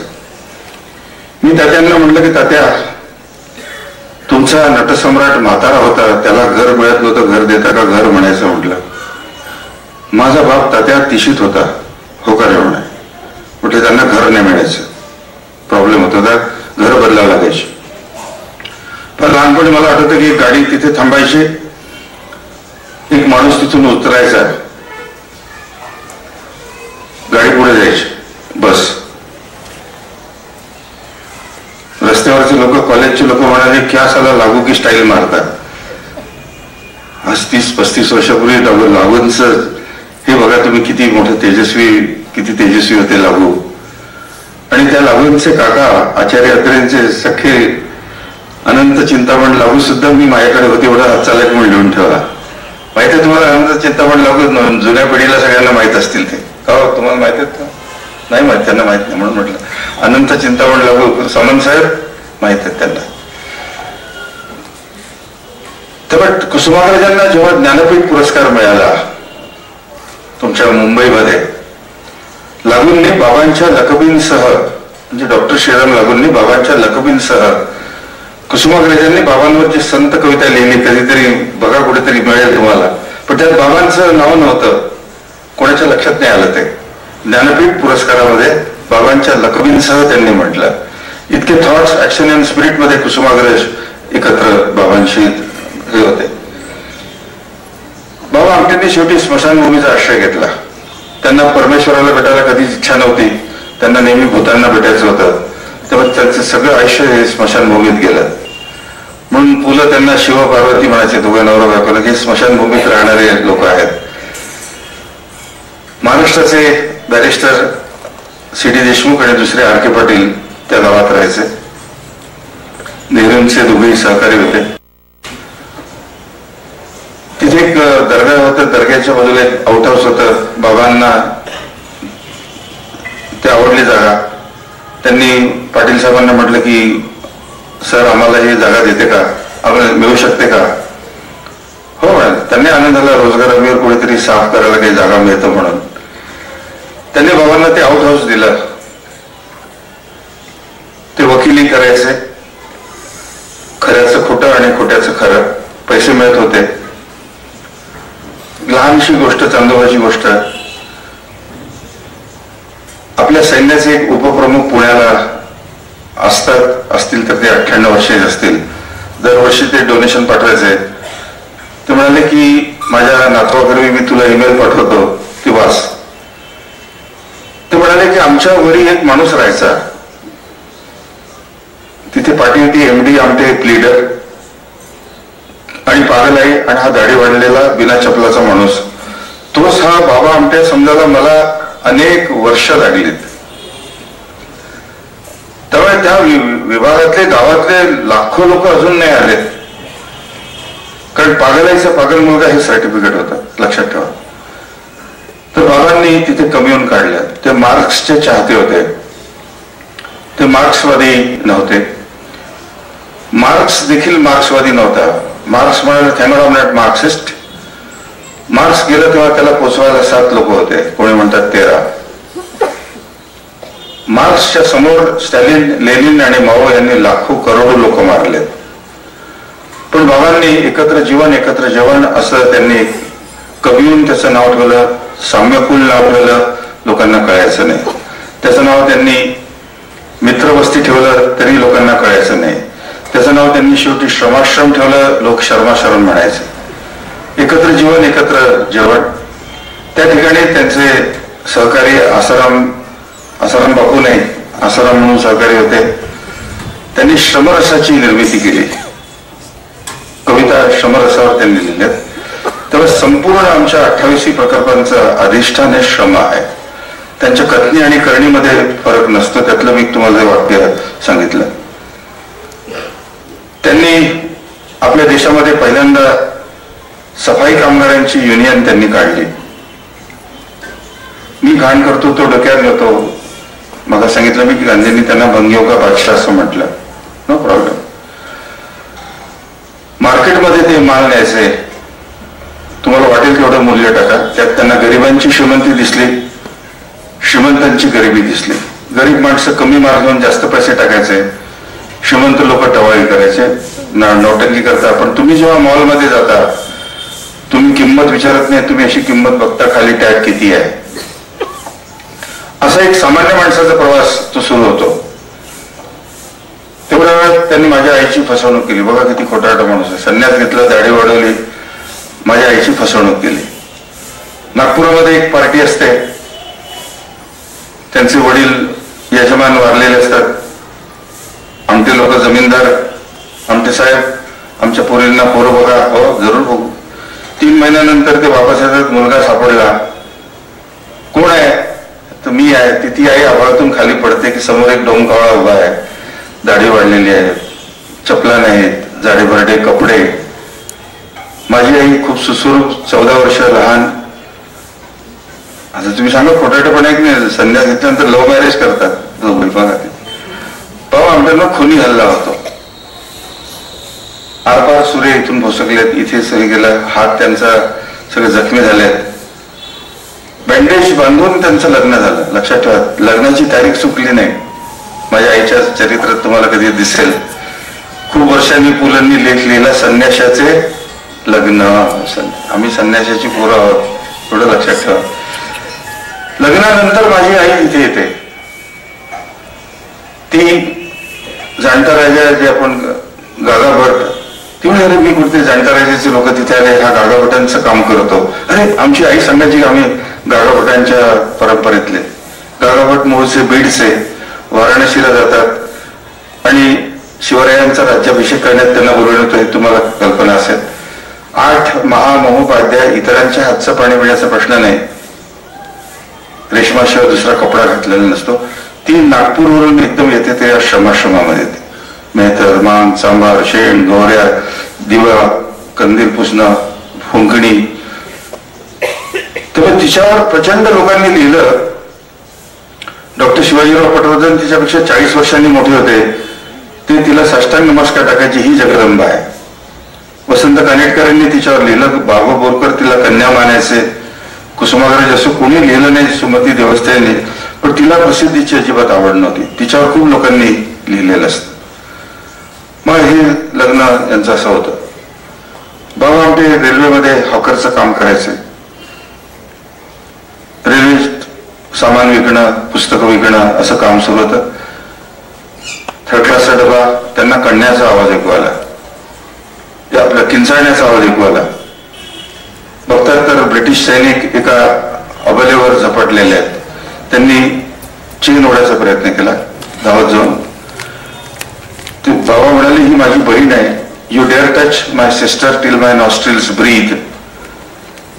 ब्रिटिशांनी त्यांना ओढलं, त्यांना जोड्याने खदेडलं, मारहाण केली. ती बाई म्हणते की माझा नवरा आता संडासात जाऊन लपून राहिला. त्यांना जेवढं काही, कारण ते पैलवान होते, त्यांनी ताकद दाखवली तर आणखी त्यांना जास्त मारलं. वर्धा स्टेशन येण्याच्या आउटरला ब्रिटिशांनी चेन ओढली, गाडी थांबली आणि लाथ मारून त्यांना फेकून दिलं. ते खूप ओरडले की अरे कोकरू आहे, वाचवा त्याला. गाडी थांबली नाही. गांधींनी खूप वर्षांनी त्यांच्यावर लिहिलं की एका अबलेची लाज वाचवताना यांनी आपल्या प्राणांची बाजी लावली. हरिजन साप्ताहिकात त्यांनी लिहिलेला की अभय साधक हिंदीमध्ये आणि इंग्लिशमध्ये फिअरलेस सीकर असा आर्टिकल लिहिला. आप्पासाहेब पंतप्रतिनिधी आपले जे हायकमिशनर होते, त्यांनी एवढ्याशा घटनेवर 3 पानी लेख लिहिला. 110 देशामध्ये इंडियन अँड फॉरेन रिव्ह्यू मध्ये तो गेला. पण माझ्याकडे झेरॉक्स नव्हती. तो लेख त्यांना असं वाटलं की हे जे क्षण आहे जे आपण निर्भया करतो, पण बाबा त्याच्यात त्यांनी तो जो क्षण दाखवला ते गांधींनाही वाटलं, आप्पासाहेब पंतप्रतिनिधींना ते वाटलेलं असतं. त्यानंतर बाबांनी वकिली सुरू केली. स्वातंत्र्य सैनिकाची वकिली करायचे, फुकट घ्यायचे, पण त्यांना खऱ्याचं खोटं असं समाधान वाटायचं नाही. हळूहळू ते राजकारणात जायला लागले. नगराचे उपाध्यक्ष झाले. सफाई कामगार म्हणाले हमारी मांगे पुरी करो. ते म्हणाले की मी आता व्हाईस प्रेसिडेंट आहे, मला पॉवर्स नाही. न आता हमारे नेता आहे, हमारी मांगे पुरी करो. मला असंच चुकीने कुठेतरी शारदाश्रम मध्ये बोलवण्यात आलं. इथं आहे शारदाश्रम तुमचं. मला एकदम जुनी आठवण आली. याच्यावर असताना आम्हाला एक माणूस आला, धिप्पाड, उंच पुडा, डोक्यावर बुलडॉग, इस्त्री नव्हती. बाबा म्हणजे कुठे असतील कुठेतरी कामाला, बसा. खुर्ची नव्हती, बसा. बाबा आले, काय नाव आहे? जॉर्ज फर्नांडिस. काय झालं? मी निवडणुकीत पडलो, मला एक तर फादर बनायचं नाही तर तुमच्या इथे काम करायचं. एवढ्या गोष्टीनं उदास होतं. राहा माझ्याकडे, पण असं नर्वस नाही व्हायचं. गेल्यानंतर ते पत्र लिहायचे इंग्लंडवर, इतकं घाण अक्षर. बाबा रोजगार वगैरे आम्हाला सांगायचे, मुलांना शुद्ध लेखन लिहून काढा, मला काही वाचता येत नाही. पण इंग्लंड खूपच आणि टाकायचं ते अक्षर. तेही रेल्वे युनियनचे मंत्री होते, आपलं फाउंडर होते आणि रेल्वे मंत्री झाले. तुम्ही सगळे मुंबईकर आहात, तुम्हाला कल्पना आहे सगळ्यात मोठा संप होतो. बाबा ते म्हणाले की मी तुमचं काम करून बघेन. बाबा आमचे दररोज 40 संडास साफ करायचे. रीडर्स डायजेस्टचा संपादक 67 साली तिथे आला, अँटनी बर्टन ब्राऊन म्हणून. इंटरनॅशनल एडिशनचा तो एडिटर होता. तो म्हणाला बाबा आमटे संडास साफ करतात त्याचे फोटो आहेत का? माझा जन्मही नव्हता. तो गावातल्या लोकांना विचारायला गेला, हमको पता नाही संडास साफ करताना कोणी फोटो काढतात का? पहाटेची वेळ, परसाकडे म्हणजे बाहेर संडास, डुकरं आणि माणसं, त्यांची सावली सुद्धा पडू नये. पण बाबा सांगायचे लहानपणी की काही त्यातल्यात सुधारलेले जे लोक होते ते सांगायचे की पेपरवर पोरांना हगवायचे. हे बघे उठाले अच्छा तासाला गाडी घोडे इसके पास उठाले त्यांना कुठे येते. कारण आपल्याकडे सुधारेल. आम्ही लहानपणी पुण्याला जात होतो, तिथे योजनात सत्य होते, ते सांगायचे पेपरवर बसा. संडास नव्हती पुण्यामध्ये. कल्पना त्यांना होती. सफाई कामगार म्हणाले की देखो हमारा काम जब बारिश होता है, पाऊस येतो त्यावेळेला उघड येतात डोक्यावर, कधी म्हणत काय हरकत नाही. व्रत होतं त्यांचं, पहाटे उठायचं, संडास साफ करायचं. काम संपवून परत येत असताना त्यांना जोरात कढण्याचा आवाज ऐकू आला. अंधार होता, झुंजू होतं. पहाट बघतात तरी जिवंत प्रेत त्यांना एका गटाराशी पडलेलं दिसलं. ते घाबरून पळून गेले. ऑब्वियस नॅचरल ह्युमन रिॲक्शन एकदम पळून गेले की वास होता, ते जिवंत प्रेत होतं, सडलेलं होतं, नॅचरल म्हणून ते पळून गेले. खूप वेळाने ते वापस आले की या ठिकाणी माझी आई, दोस्त, सहकारी, शिक्षक असते तर मी असं वागलो असतो का. पुन्हा वापस येतात. दृष्टीआड सृष्टीआड कुठले तरड पडलं त्यांनी कव्हर केलं, निघून गेले. खूप वेळाने त्यांना वाटलं की आपल्यासारखा नपुसक नामर्द माणूसच मी कधी बघितला नाही. मी पैलवानांना घाबरलो नाही, वाघांना घाबरलो नाही, ब्रिटिश सैनिकांना घाबरलो नाही, पण एका गलित गात्र जिवंत प्रेताला मी तर घाबरलो. लक्षात ठेवा.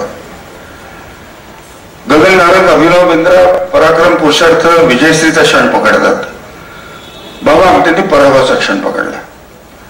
जुन्या काळामध्ये तुम्हाला कल्पना आहे, कलही म्हणतो आपण, काळ असता, अंधार असतो आणि एकदम त्या क्षणावर त्यांनी प्रचंड पुलंनी त्याच्यावर लिहिलेलं आहे. तो क्षण कसा त्यांना उजळून गेला, गॅल्व्हनाइज करून गेला.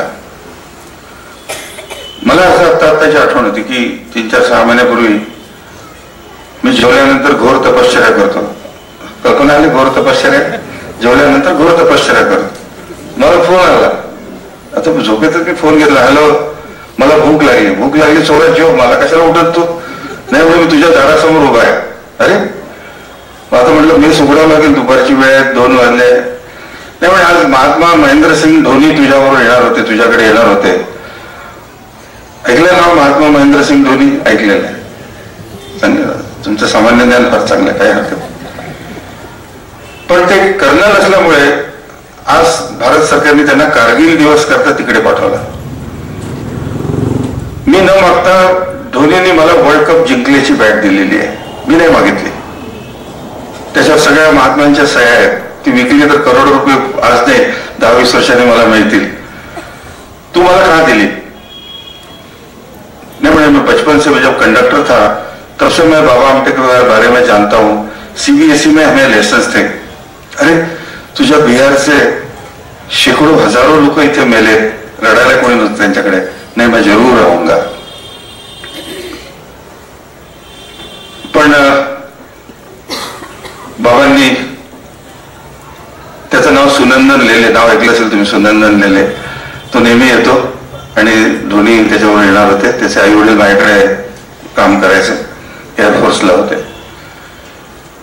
बाबांनी ते प्रेत वेताळासारखं उचललं, उलट्या झाल्यात, ते काही जगणार नव्हतं आणि बाबांनी त्याला सांभाळलं, आईने सांभाळलं, मेला. तो क्षण त्यांनी घट्ट पकडला. ते विनोबांकडे जातात. विनोबा म्हणाले काय रे बा, मी अस्वस्थ आहे, मला काम करायचं. पण तू तरुण आहे? हो. तू वकील आहे? हो. तू डॉक्टर नाही? हो. तुझं लग्न झालेलं आहे? हो. मग तुला ब्रह्मचर्य आश्रम करावा लागेल. तर बाबा म्हणाले की जे गेम कधी खेळला नाही त्याचं अंपायरिंग करायचा तुम्हाला अधिकार कोणी दिला? नाही का? विनोबाजी ब्रह्मचारी, तिथे तुम्हाला केस करावं लागतं. स्त्रीत्वाचं कुठलंही लक्षण दिसता कामा नये. पुलांना मी 35 वर्ष इकडून तिकडून आणायचं, त्यामुळे मी जाणार नाही सेवाग्रामला किंवा पवनारला. त्यांनी विनोबांवर लिहिलं, गांधींवर लिहिलं. त्याला ते आश्रम म्हणायचे.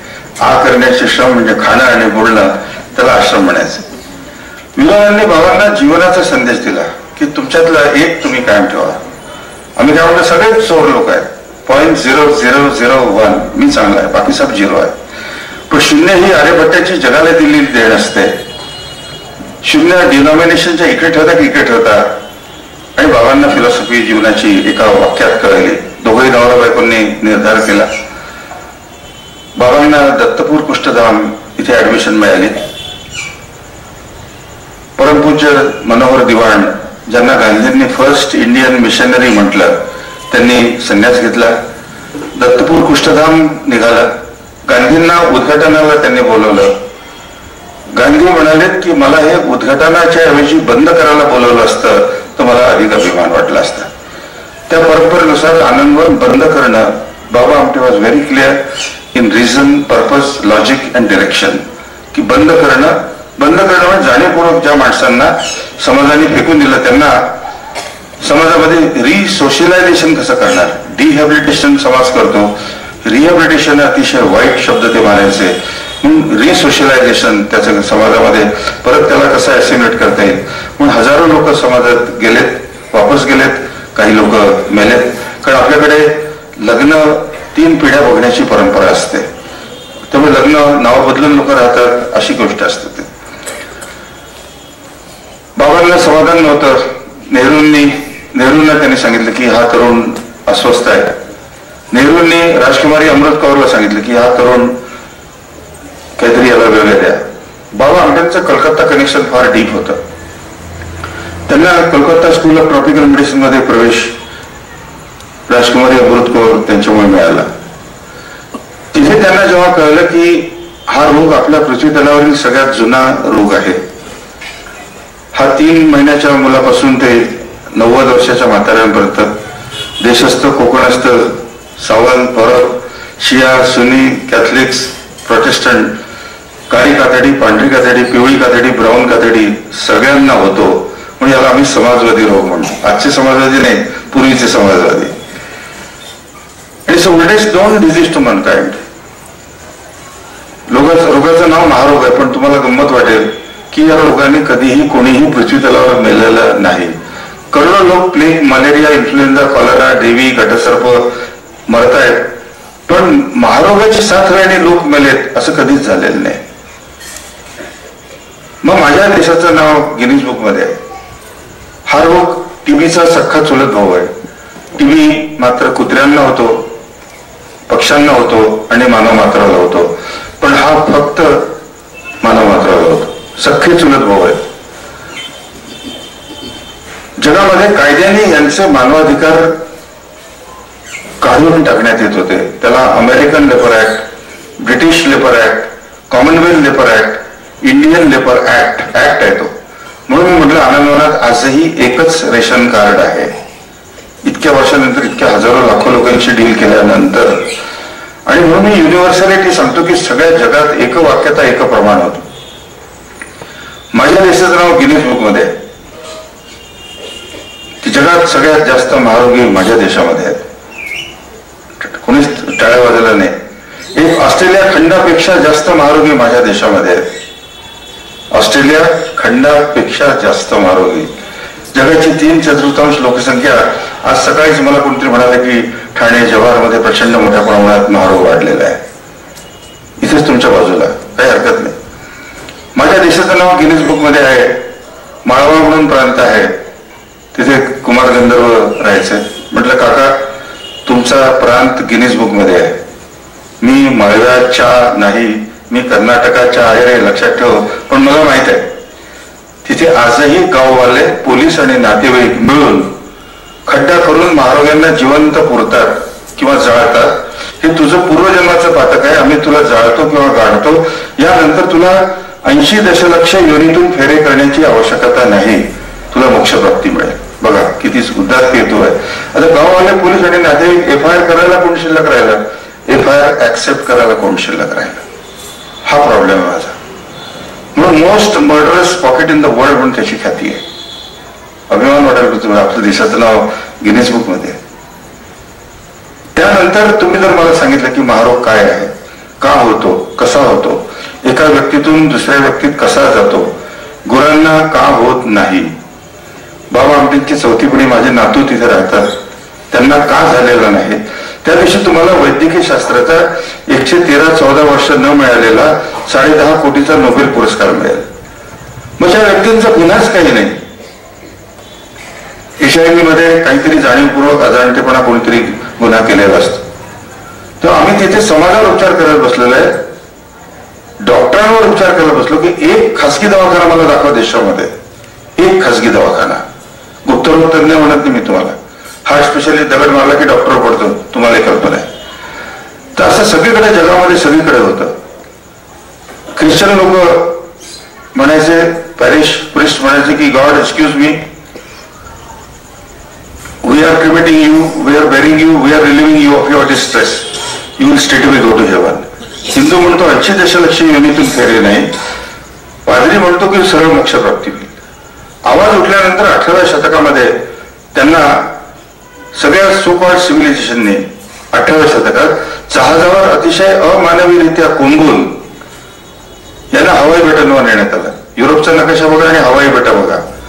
जी पांढरी गादडी काश्मीर, इराक, इराण ज्यांनी हिरोशिमा नागासाकी केलं असतं तरी ते गळे काढतात मानवाधिकाराच्या नावाने. आणि अशा लोकांना ज्यांचा गुन्हाच काही नाही, या पांढऱ्या गादडीने त्यांना हवाई बेटांवर नेलं. हवाई बेटावर त्यांनी महारोगी संपवलं आणि महारोगी संपवले. त्यांना वरून कसे दोरीने ते अन्न टाकायचे, कारण त्या काळामध्ये औषधं नव्हती. आणि त्यांना मजा करायची. त्या आयलँडचं नावच होतं डेथ आयलँड, मोरोका आयलँड म्हणून. त्याला कोणी साहेब, बॉस, ऍडमिनिस्ट्रेटर, प्रिस्ट नको होता.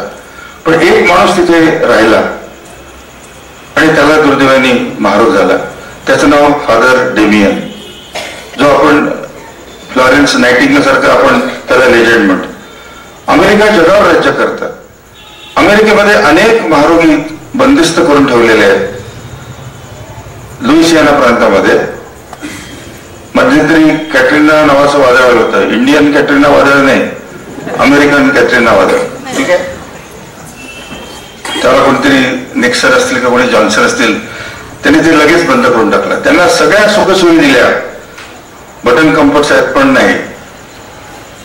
ग्रॅम ग्रीन नावाच्या माणसानं कादंबरी लिहिली, बर्न्ट आउट केस म्हणून. ही माणसं कोण आहेत? They are dead to the world but alive in the kingdom of God. The part of this world, world within a world, world without a world. ते याच जगाचे आहेत पण जगाशी कुठलाही मायना नाही. जपानमध्ये आजही लोकांना बंद करून ठेवलं. त्यांना मोकळं केलं, त्यांना कळत नव्हतं कसं. कारण महारोग्यांनी चांगली माणसं बघितली, चांगल्या माणसांनी महारोगी बघितली. जपानमध्ये सोडा, पण चीनमध्ये किती नंबर आहे कोणालाही माहित नाही. आजही वेश्या आणि लेप्रसी पेशंटला अलाव नाही. पण माझ्या देशामध्ये 123 लाख लोक आहेत. कुठे जातील ती लोक? आणि अशी मी डोळा उघडल्यानंतर मी चांगल्या काय गोष्टी बघणार? जेवढ्या काही निगेटिव्ह गोष्टी त्या आमच्या डीएनए मध्ये रक्तात गेलेल्या असतात. काय चांगलं बघणार आहे तिथे? उठल्यानंतर सकाळपासून नुसता समूहाचे समूह तिथे यायचे.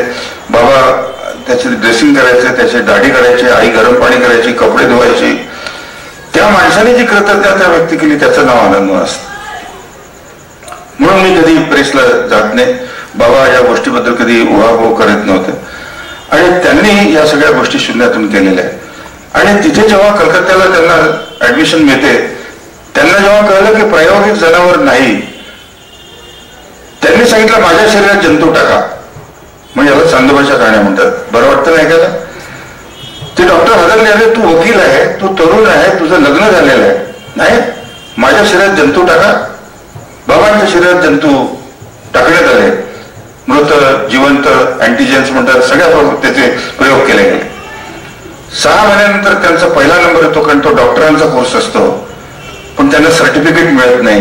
पण एक सर्टिफिकेट मिळतं की deliberate attempts of inoculation of live germs fail to establish leprosy in a single individual. की जंतू टाकूनही त्यांना महारोग झाला नाही.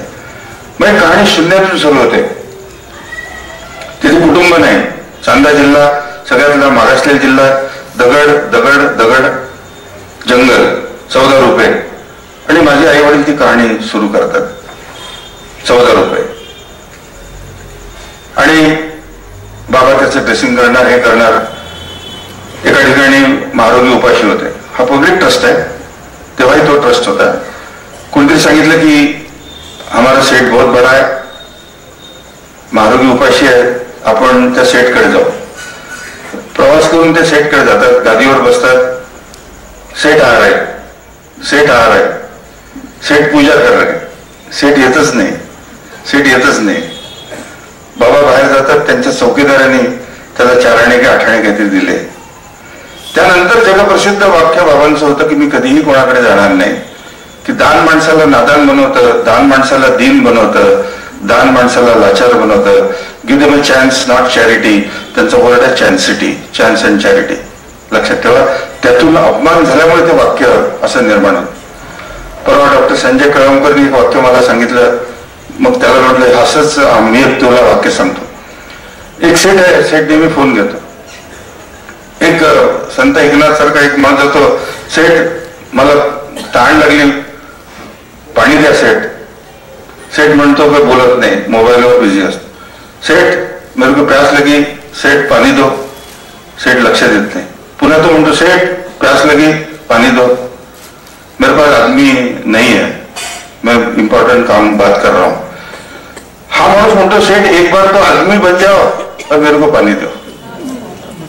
हा असं कहाणी त्याला समांतर म्हटलं बाबांचा अपमान झाला. त्यातून जगप्रसिद्ध वाक्य तयार होतं की दान माणसाला नादान बनवतं, दान माणसाला दीन बनवतं. ते म्हणाले मी कधीही कोणाच्या दारी पुन्हा जाणार नाही. ही साधारण 51 बाबांची गोष्ट असते. मग मानवी इतिहासात त्यांनी त्यांना कामाला लावलं म्हणण्यापेक्षा त्या माणसाला वाटायचं की आपले गावाले नातेवाईक रिश्तेदार कुणी डॉक्टर हात लावत नाही, त्यांनी जी कृतज्ञता व्यक्त केली त्याचं नाव आनंदवन असतं.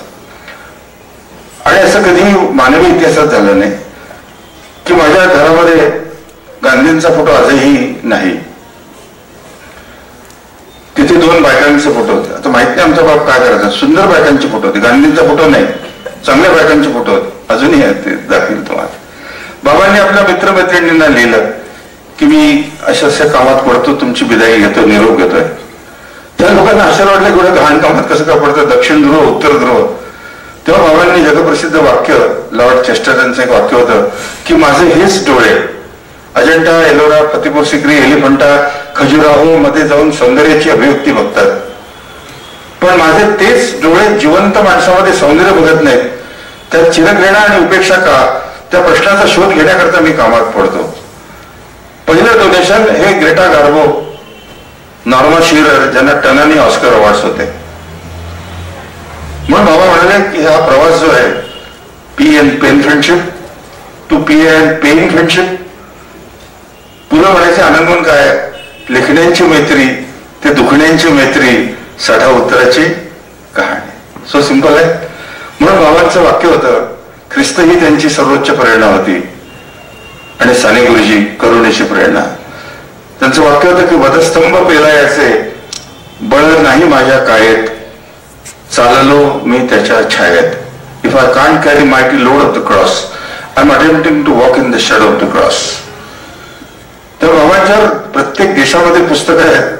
माझ्या देशातला एकही संपादक आलेला नाही, म्हणून याला चांदोबाच्या कहाण्या म्हणतात. काय हरकत नाही, मी म्हणत नाही तुम्हाला या लिहा म्हणून, पण त्यातला तो भाग असतो की एका शून्यातून एक काम सुरू होऊ शकतं का. मग असं जगात कधी झालं नाही की बाबांनी ऐतिहासिक वाक्य लिहिलं की let them lose their limbs but not the dignity. भीक मागून हात गळून पडण्यापेक्षा निर्माण करताना हात गळून पडणं हा पुरुषार्थ असतो. आणि ते दुसरे ते पैलवान होते, तुमच्यातली ताकद दाखवा. 1983 साली लेस्ट आय फॉरगेट फादर डेमियन यांना 13 ऑक्टोबर 2009 संतपद देण्यात आलं. ख्रिश्चनायझेशन, ऑर्डिनेशन, कॅननायझेशन अशा प्रक्रिया असतात. Known as saint Damien. Mother टेरेसांना त्यांच्या मृत्यूनंतर 1 वर्षाच्या आधीच संतपद देण्यात आले, ती तुम्हाला कल्पना आहे. पण फादर डेमियन हे सर्वोच्च नाव आहे. त्यांच्या नावाचा जगात सगळ्यात मोठा पुरस्कार आहे, मेडिकल अवॉर्ड आहे. किती लोकांना कल्पना आहे, my father was first non medical man to get highest medical award in the world. पेपरमध्ये बातमी नसते. मी गेलो, कोणी तिथे हात दाखवला त्यांनी, माहितीये मला. कसं काय माहितीये, तुम्हीच दाखवलं. पेपर फोडला माझा तुम्ही. काय हरकत नाही. मी खेळवा माणूस, मी दिल्लीला जातो, विज्ञान भवन नवीन असतं.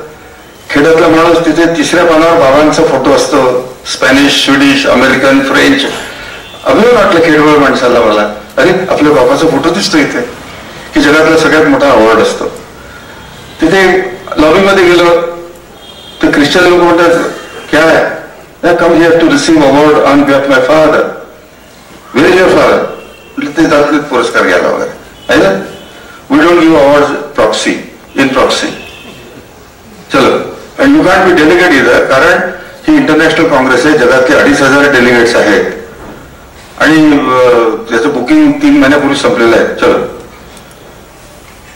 ज्या माणसाने बाबांच्या शरीरामध्ये जंतू टाकले, डॉक्टर धर्मेंद्र, त्यांना हा जगातला पहिला पुरस्कार मिळाला असतो की त्यांचे टेक्स्टबुक असतात, आपल्या देशाचे ते प्रमुख असतात नाही, जगाचे सायंटिस्ट असतात.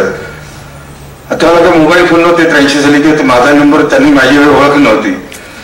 तो माणूस हिंडत हिंडत हिंडत कुठे गेला की हा कुठे सापडेल, आणि तिथे कुठेतरी मी सापडलो. तो डसडसा रडला की मदर टेरेसा म्हणते आपण बाबा म्हणते, इंदिरा गांधी म्हणते कोण बाबा म्हणते, टाटा बाटा बिर्ला सासा कवा सगळे जगातले लोक, झेलसिंग कॅबिनेट होते, मी प्रत्येक पुरस्काराच्या वेळेला कसा अपमान झाला. त्यामुळे पुन्हा लहानशी गोष्ट सांगायची मला. आजची पद्मश्रीचा दिवस आहे, तुम्हाला कल्पना आहे. अहमद जान थिरकवा त्यांची बोटं थिरकायचे, त्यांना पद्मश्री दिली. त्यावेळेला असे टनाने पद्मश्री देत नव्हते, कमीच होते थोडेसे. थिरकवांचा दरबार हॉलमध्ये कार्यक्रम होता, थिरकवांना बोलवलं वाजवा म्हणून. पुन्हा सांगायचे तर ते त्यावेळेला ते कुठेतरी दूरदर्शन किंवा काय ते कुठेतरी असतील दिल्लीला. नेहरू आले, ते नेहरू झोपायला लागले. ये आदमी ने मेरे को अवॉर्ड दिया, ये तो सो रहा. त्यांनी आपल्या पद्मश्रीवर जन्मभर झाडू ठेवला. हे पुलं सांगायची गोष्ट. चंदोबाच्या वाट असले चंदोबाच्या ठिकाणी. त्यामुळे बाबा आमट्यांना त्यांचे पुरस्कार सुद्धा नजरेसमोर नको होते. म्हणून एक शून्यातून कहाणी सुरू होते. बाबा आमट्यांनी आमच्याकरता काहीही केलेलं नाही. स्वातंत्र्य सैनिक म्हणून गळे काढले नाही. त्यांचा पगार 5 रुपये होता, मरताना त्यांचा पगार 200 रुपये झाला. कोल्हापूरचे कोरगावकर ट्रस्ट म्हणून त्याचं ते मानधन घ्यायचे. यदुनाथ थत्ते, आचार्य भागवत, आचार्य शंकरराव देव, आचार्य जावडेकर, डॉक्टर JP नाईक, नंतर मग हमीद दलवाई पासून ते डॉक्टर कमलाताई हॉस्पेट, अशा लोकांचे होत. कशाकरता पगार पाहिजे, पैसे कशाकरता पाहिजे, खोबरेल तेल, दंतमंजन, 2 वेळचे कपडे, चप्पल. तर मरताना माझा आई बाबाचा पगार 200 होता. तुम्ही तुमचा स्वतः चेक करा किती असून घ्या त्या. तेव्हा त्यांचं मृत्यूपत्रच काही नव्हतं. केळींच्या पानामध्ये टाका असे त्यांचं मृत्यूपत्र होतं. टाटांनी विचारलं मुलांना तुम्ही इथे काम का करता, when we are option to learn anywhere on this planet. बाबांनी आम्हाला जगातल्या सगळ्यात खराब शाळेवर टाकलं म्हणून आम्ही इथे काम करतो. मग त्यांनी आमच्याकरता काहीही केलेलं नाही. आम्ही एकत्र जेवण संस्थेमध्ये वाढलो.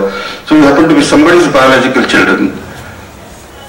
त्यांनी आदर्श सोसायटी सुद्धा आमच्याकरता घर ठेवलं नाही. बागलकर साहेब नाही ठेवलं. त्यांच्याबद्दल चांगलं काय बोलणार आहे, त्यांना नाही बोलत. त्यांनी सांगितलं की माझं शरीर केळींच्या पानामध्ये टाका. कबीर म्हणतो माणसाला काहीही नाही, पशुपंची भोजन करे तन भंडारा होते. वाघ $1 मिलियन विकला जातो. वाघाची हाडं, वाघाच्या मिशा, वाघाची नखं, काही प्रॉब्लेम नाही. माझ्या आईचं मृत्यूपत्र फार गमतीदार होतं, मलाही माहित नव्हतं. मी 2005-06 पासून यवतमाळ जिल्ह्यात काम करतो, जिथे विदर्भ शेतकरी आत्महत्या करतात. एका कार्यकर्तीने एवढी चिठ्ठी आणली की आईचं मृत्यूपत्र आहे. एवढंच आहे फक्त की मला अण्णांनी दिलेल्या सिल्कच्या साडीमध्ये टाकण्यात यावं. अण्णा म्हणजे अण्णासाहेब सहस्त्रबुद्धे, ज्यांनी त्यांना कन्या म्हणलं होतं, ज्यांनी त्यांना तिला कन्या म्हणलं होतं. विनोबांचे सामाजिक वारसदार अण्णासाहेब सहस्त्रबुद्धे, ज्यांनी सेवाग्राम आश्रम चालवायचं. नेहरू राजकीय आणि विनोबा आध्यात्मिक वारसदार. अण्णांनी तिला कुणीतरी सिल्कची साडी दिली, ती तिने अनेक वर्ष जपून ठेवली. मला अण्णांच्या सिल्कच्या साडीमध्ये टाकण्यात यावं. तेव्हा दलाई लामा तिथे वारंवार येतात, महाराजांना बिलकतात, हात लावतात. ते म्हणतात हे बुद्धिस्ट कपल ऑफ इंडिया आहे. हे मृत्यूपत्रच नाही काही. सिद्धार्थांनी यशोधरा सोडली, राज्य सोडलं, राहुल सोडला आणि तो गौतम बुद्ध होतो. मग हे बुद्धिस्ट कपल ऑफ इंडिया. तुमच्या बाजूला इथे 8,500 कोटीचं घर आहे, तेही तुम्हाला माहित आहे. आमच्याकडं काहीही आमच्याकरता केलेलं नाही. आम्ही उष्ट्या पुस्तकावर 2 भाऊ शिकलो, कुमार सप्तर्षी, अनिल अवसट यांच्या पुस्तकावर शिकलो. तिथे राजकारण नाही, कारण राशन कार्ड नाही. देशाचे मान्यवर नेते बाबा गेल्यानंतर येतात. तिथला खासदार तो पहिल्यांदा येतो, 4 वेळा असतो. तेव्हा राजकारण आता लोक येतात. ती गोष्ट आधीच तुम्हाला सांगतो, राजकारण हे सगळ्यात मोठं बलस्थान असतं. तिथे धर्म नाही. धर्म हे सगळ्यात मोठं बलस्थान आहे. लालबाग गणपती असो तुमचा, किंवा सगळेच देवाला फार चांगले दिवस आलेले आहेत. चर्च, गुरुद्वारे, मशिदा, पद्मनाभ टेम्पल, शिर्डी साईबाबा. पण बाबा आमटे म्हणायचे परमेश्वर माझा पेशंट आहे. तो चालत नाही, तो बोलत नाही, त्याला गरिबांचं ऐकू येत नाही, त्याला दिसत नाही, त्याच्यावर उपचार करा. सुनामीमध्ये, भूकंपामध्ये कधीही कोणी मरत नाही. कुणी आमदार खासदार मेलेला बघा, मंत्री मेलेला बघा, कसा सगळे चाकरमाने मारतो, कसा हेमंत गरगडे मारतो तुमच्याच गावचा, तो माझ्या गावचा होता, आनंदवनाच्या वस्तू नियमितपणे वापरायचा. विजय साळसकर मारतो, माझी ओळख नव्हती, त्याची बहीण आणि तिचा नवरा माझ्याकडे रक्त ओकत राहत होते. कुठे बघा तुम्ही, मंत्र्यांना मारण्यात येतं, सीबीआय इन्क्वायरी करा असं म्हणण्यात येतं. पण बाबा म्हणायचे, डॉक्टर नार्वेकर सांगतात, सगळे लोक सांगतात, स्टीफन हॉकिंग सांगतो, 100,000 solar systems, do it what you can do it yourself, don't delegate to God, God is very busy. त्याचं काम त्याला करू द्या, तुमचं काम तुम्ही करा. अन्न हे आजचं अध्यात्म व्हावं, अन्न हे आजचं उपनिषद व्हावं. तुम्हालाही भूक लागते, टाटालाही भूक लागते, बिर्लाला भूक लागते, बिल गेट्सला भूक लागते. भूक लागल्यानंतर मी लालबागला चाललो, भूक लागल्यानंतर मी सिद्धिविनायक चाललो असं नवरा असेल तर मी 1 कोटी रुपये बक्षीस देईल. भूक लागली, तुम्ही आईकडे जाता, बायकोकडे जाता, हॉटेलला जाता, भूक लागल्यानंतर सिद्धिविनायकला कोणी जात नाही. मान्य आहे? माझ्या बापाला 1990 साली 7th नोबेल प्राइज मिळालं तर किती लोकांना कल्पना आहे? त्यांना पेपर फुटलेला आहे. 7वा नोबेल पुरस्कार, त्याची किंमत $7 लाख होती, रुपये नाही. समजलं आहे किती विर करता येईल? किती? $7 लाख. कॅल्क्युलेटर लागेल ना तुम्हाला? मग मला अचानक कचऱ्यातली आठवण आली. आपले महामना प्रधानमंत्री इंग्लंडच्या राणीच्या राजवाड्यात गेले होते. ते काही क्षण तिथे होते. त्या ठिकाणी मी 3 दिवस होतो. म्हणजे याला चांदोबाच्या कहाण्या म्हणतात. वेस्टमिन्स्टर ॲबे, बकिंगहॅम पॅलेस आणि गिल्ड हॉल, याला टेम्पल्टन प्राइज म्हणतात. हा जगातला सगळ्यात मोठा पुरस्कार असतो. टेम्पल्टन ज्याला शेअर्स आणि म्युच्युअल फंड शोधून काढले, ते म्हणाले माझा पुरस्कार हा नोबेलच्या 1.5 पट मोठा राहील. मग आज त्या पुरस्काराची किंमत $21 लाख आहे. नोबेल पुरस्कार $10.25 लाख आहे. याची बातमी तुम्हाला नाही, हा माझाही गुन्हा नाही, तुमचाही गुन्हा नाही. मग तिथे 850 लोक जगातले होते. तिथले प्राईम मिनिस्टर डेझिग्नेट म्हणतात आर यू अरब, तर डोक्यावर हेडगिअर नाही. दुसरा उपप्रधानमंत्री म्हणतो वेर आर यू कमिंग फ्रॉम, असे कम फ्रॉम इंडिया.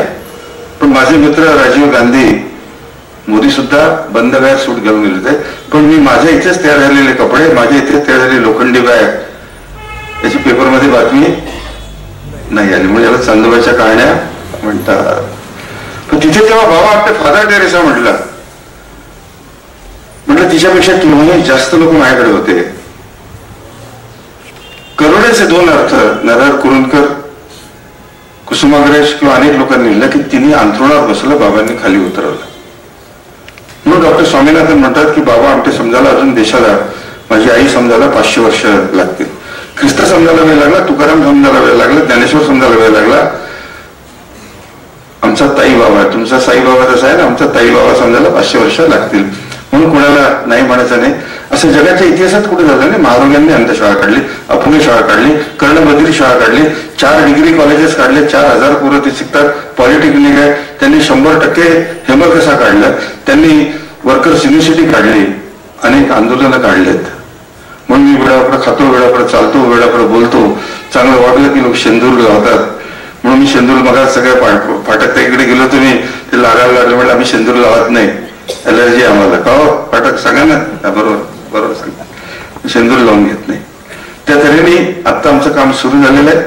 तर बाबांच्या, मला नेतू मांडके माझ्या बरोबरचा नाव ऐकलं असेल, नेतू मांडके ऐकलंय? तेव्हा त्या अलका मांडकेने मला बोलवलं पार्ले कट्ट्याला. नेल्सन मंडेला तिथे गेलेले होतात. बाबा आमटेंची नेल्सन मंडेलांची ओळख होती का म्हटलं नाही. नेल्सन मंडेलापेक्षा बाबांना इंटरनॅशनल अवॉर्ड जास्त होते हे त्यांनाही माहीत नव्हतं. लक्षात ठेवायचं. त्यातून मिळालेले 5 कोटी रुपये त्यांनी आमच्याकरता घर नाही ठेवलं, काही नाही ठेवलं, संस्थेला दिले. असा असतं, असा आमचा बाप होता. लक्षात ठेवा, पहिलवान होता. तुमच्यातली ताकद दाखवा. असे त्यांची 3 आंदोलनं आहेत. म्हणून पुलं म्हणाले की सुंदर मी होणार नाही, सुंदर मी करणार. पुलांनी काही डोनेशन दिलं नाही. एकनाथ ठाकूर म्हणायचे की मी बाबा आमटेंचा मानसपुत्र, हे जास्त मला भूषणावं आहे. मला कुठला खासदार म्हणून किंवा मला सरस्वत बँकेचा चेअरमन म्हणून मला अभिमान वाटत. हे अशी सगळी माणसं का आमच्या जीवनात आलीत. माझी आई तर खूप मला सडकायची. ती म्हणायच्या बाबा आमटेच्या पहिल्या बायकोच. आईने अफिडेविट केल्यानंतर काय म्हणायचं, तुम्ही बाबांच्या स्वप्नांचा मी ठेकेदार आहे, 28 गावं मी बांधलेली. त्यांनी सांगितलं माझी ओळख करून दिली, इंजिनियर आहे. तेव्हा मी चरित्र नाही आणि चारित्र्य बघायचं नाही माझं, मी ठेकेदार आहे. तुमचं घर जेव्हा हिरानंदाने बांधतो ते तुम्ही हिरानंदाने सज्जन आहे का, गुटखा खातो का, रामरक्षा वाचतो का, your concern of quality of sand, steel, cement and design. पण बाबा आमट्यांचा जन्म जीप चालवण्यात गेला, माझा जन्म ट्रक चालवण्यात गेला, कारण आजही ड्रायव्हिंग लायसन्स नाही. पण माझ्या बायकोने मी यांना लग्नाचा अधिकार दिल्यानंतर मुलाबाळांचा अधिकार दिला. मग तिथे 3री 4थी पिढी सगळ्यांची तिथं काम करते. हा अन्याय होतो की तुम्ही Baba Amte sons private limited आहे. माझं लग्न होत नव्हतं, माझ्या धाकट्या भावाचं लग्न आधी झालं, त्याच्यावर लव्ह स्टोरी निघते. पण ती बाई कोण समृद्धीपुरे आमच्याकडे ती आली नाही, माझी तिची ओळख नाही, त्यामुळे मी ती फिल्म काही पाहिलेली नाही.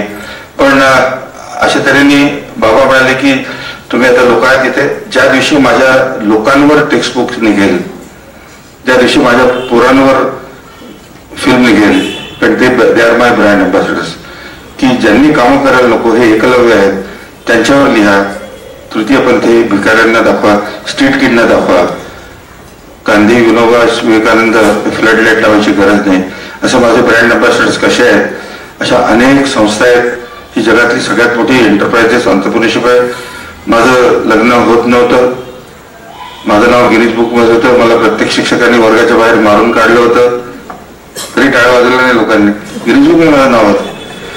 त्यानंतर जगन्नाथ ते पुलंना फार चिंता पडली, मुकुंदराव किर्लोस्कर की पोरग वाया चाललं, लग्नच होत नाही. माझा जन्म ट्रक चालवण्यात गेला. नागपूर ते हिमलकसाकडे रस्ते नव्हते. 13 वर्ष तिकडे काम करीत होतो. बाबा तिथे होते. बाबांनी पर्यावरणाची चळवळ तिथे कशी सुरू केली, अशा अनेक चळवळी. पण बाबा आमट्यांचं लेटर पाहिजे नाही, ऑफिस नाही, व्हिजिटिंग कार्ड नाही. त्याला ती मदर्स अप्रोच म्हणायची. आई ही फुल टाइम असते, आई पोराला मेमो देत नाही, तू शिका केली सुका केली, माझी ड्युटी संपली. मुलगा आईला मेमो देत नाही की माझा डबा का नाही भरला, माझे कपडे का नाही धुतले. आईला पेन्शन नाही, ग्रॅच्युटी नाही, रिटायरमेंट नाही, काही नाही. हा मदर्स अप्रोच आहे. म्हणून आनंदवन अभयारण्य असतं. आनंदवन म्हणजे त्याच्या 28 संस्था माझ्या आहेत, 28 प्रोजेक्ट्स आहेत. आणि अशा तऱ्हेने तिथे बाबांनी पोल्ट्री काढली. माझी आई म्हणाली इथे कोणीही खादी काढणार नाही. त्या दोघांचं व्रत होतं, ठीक आहे, पण सगळ्या देशातले लोक इथे आहेत. पण दुःखाला जात पात धर्म कुळ कुठं नाही. त्यांनी लॉंग मार्चेस काढले, एन्व्हायरमेंटल त्यांनी मुवमेंट काढली. एन्व्हायरमेंटल शब्द डिक्शनरीत होता. मग पुलं तिथे काय यायचं असं एका तासात सांगणं होत नाही. अनाम वृक्षाची स्मरणशिला. बाबांना जगातला पर्यावरणाचा सर्वोच्च पुरस्कार कसा मिळाला हे त्यांना माहीत नव्हतं.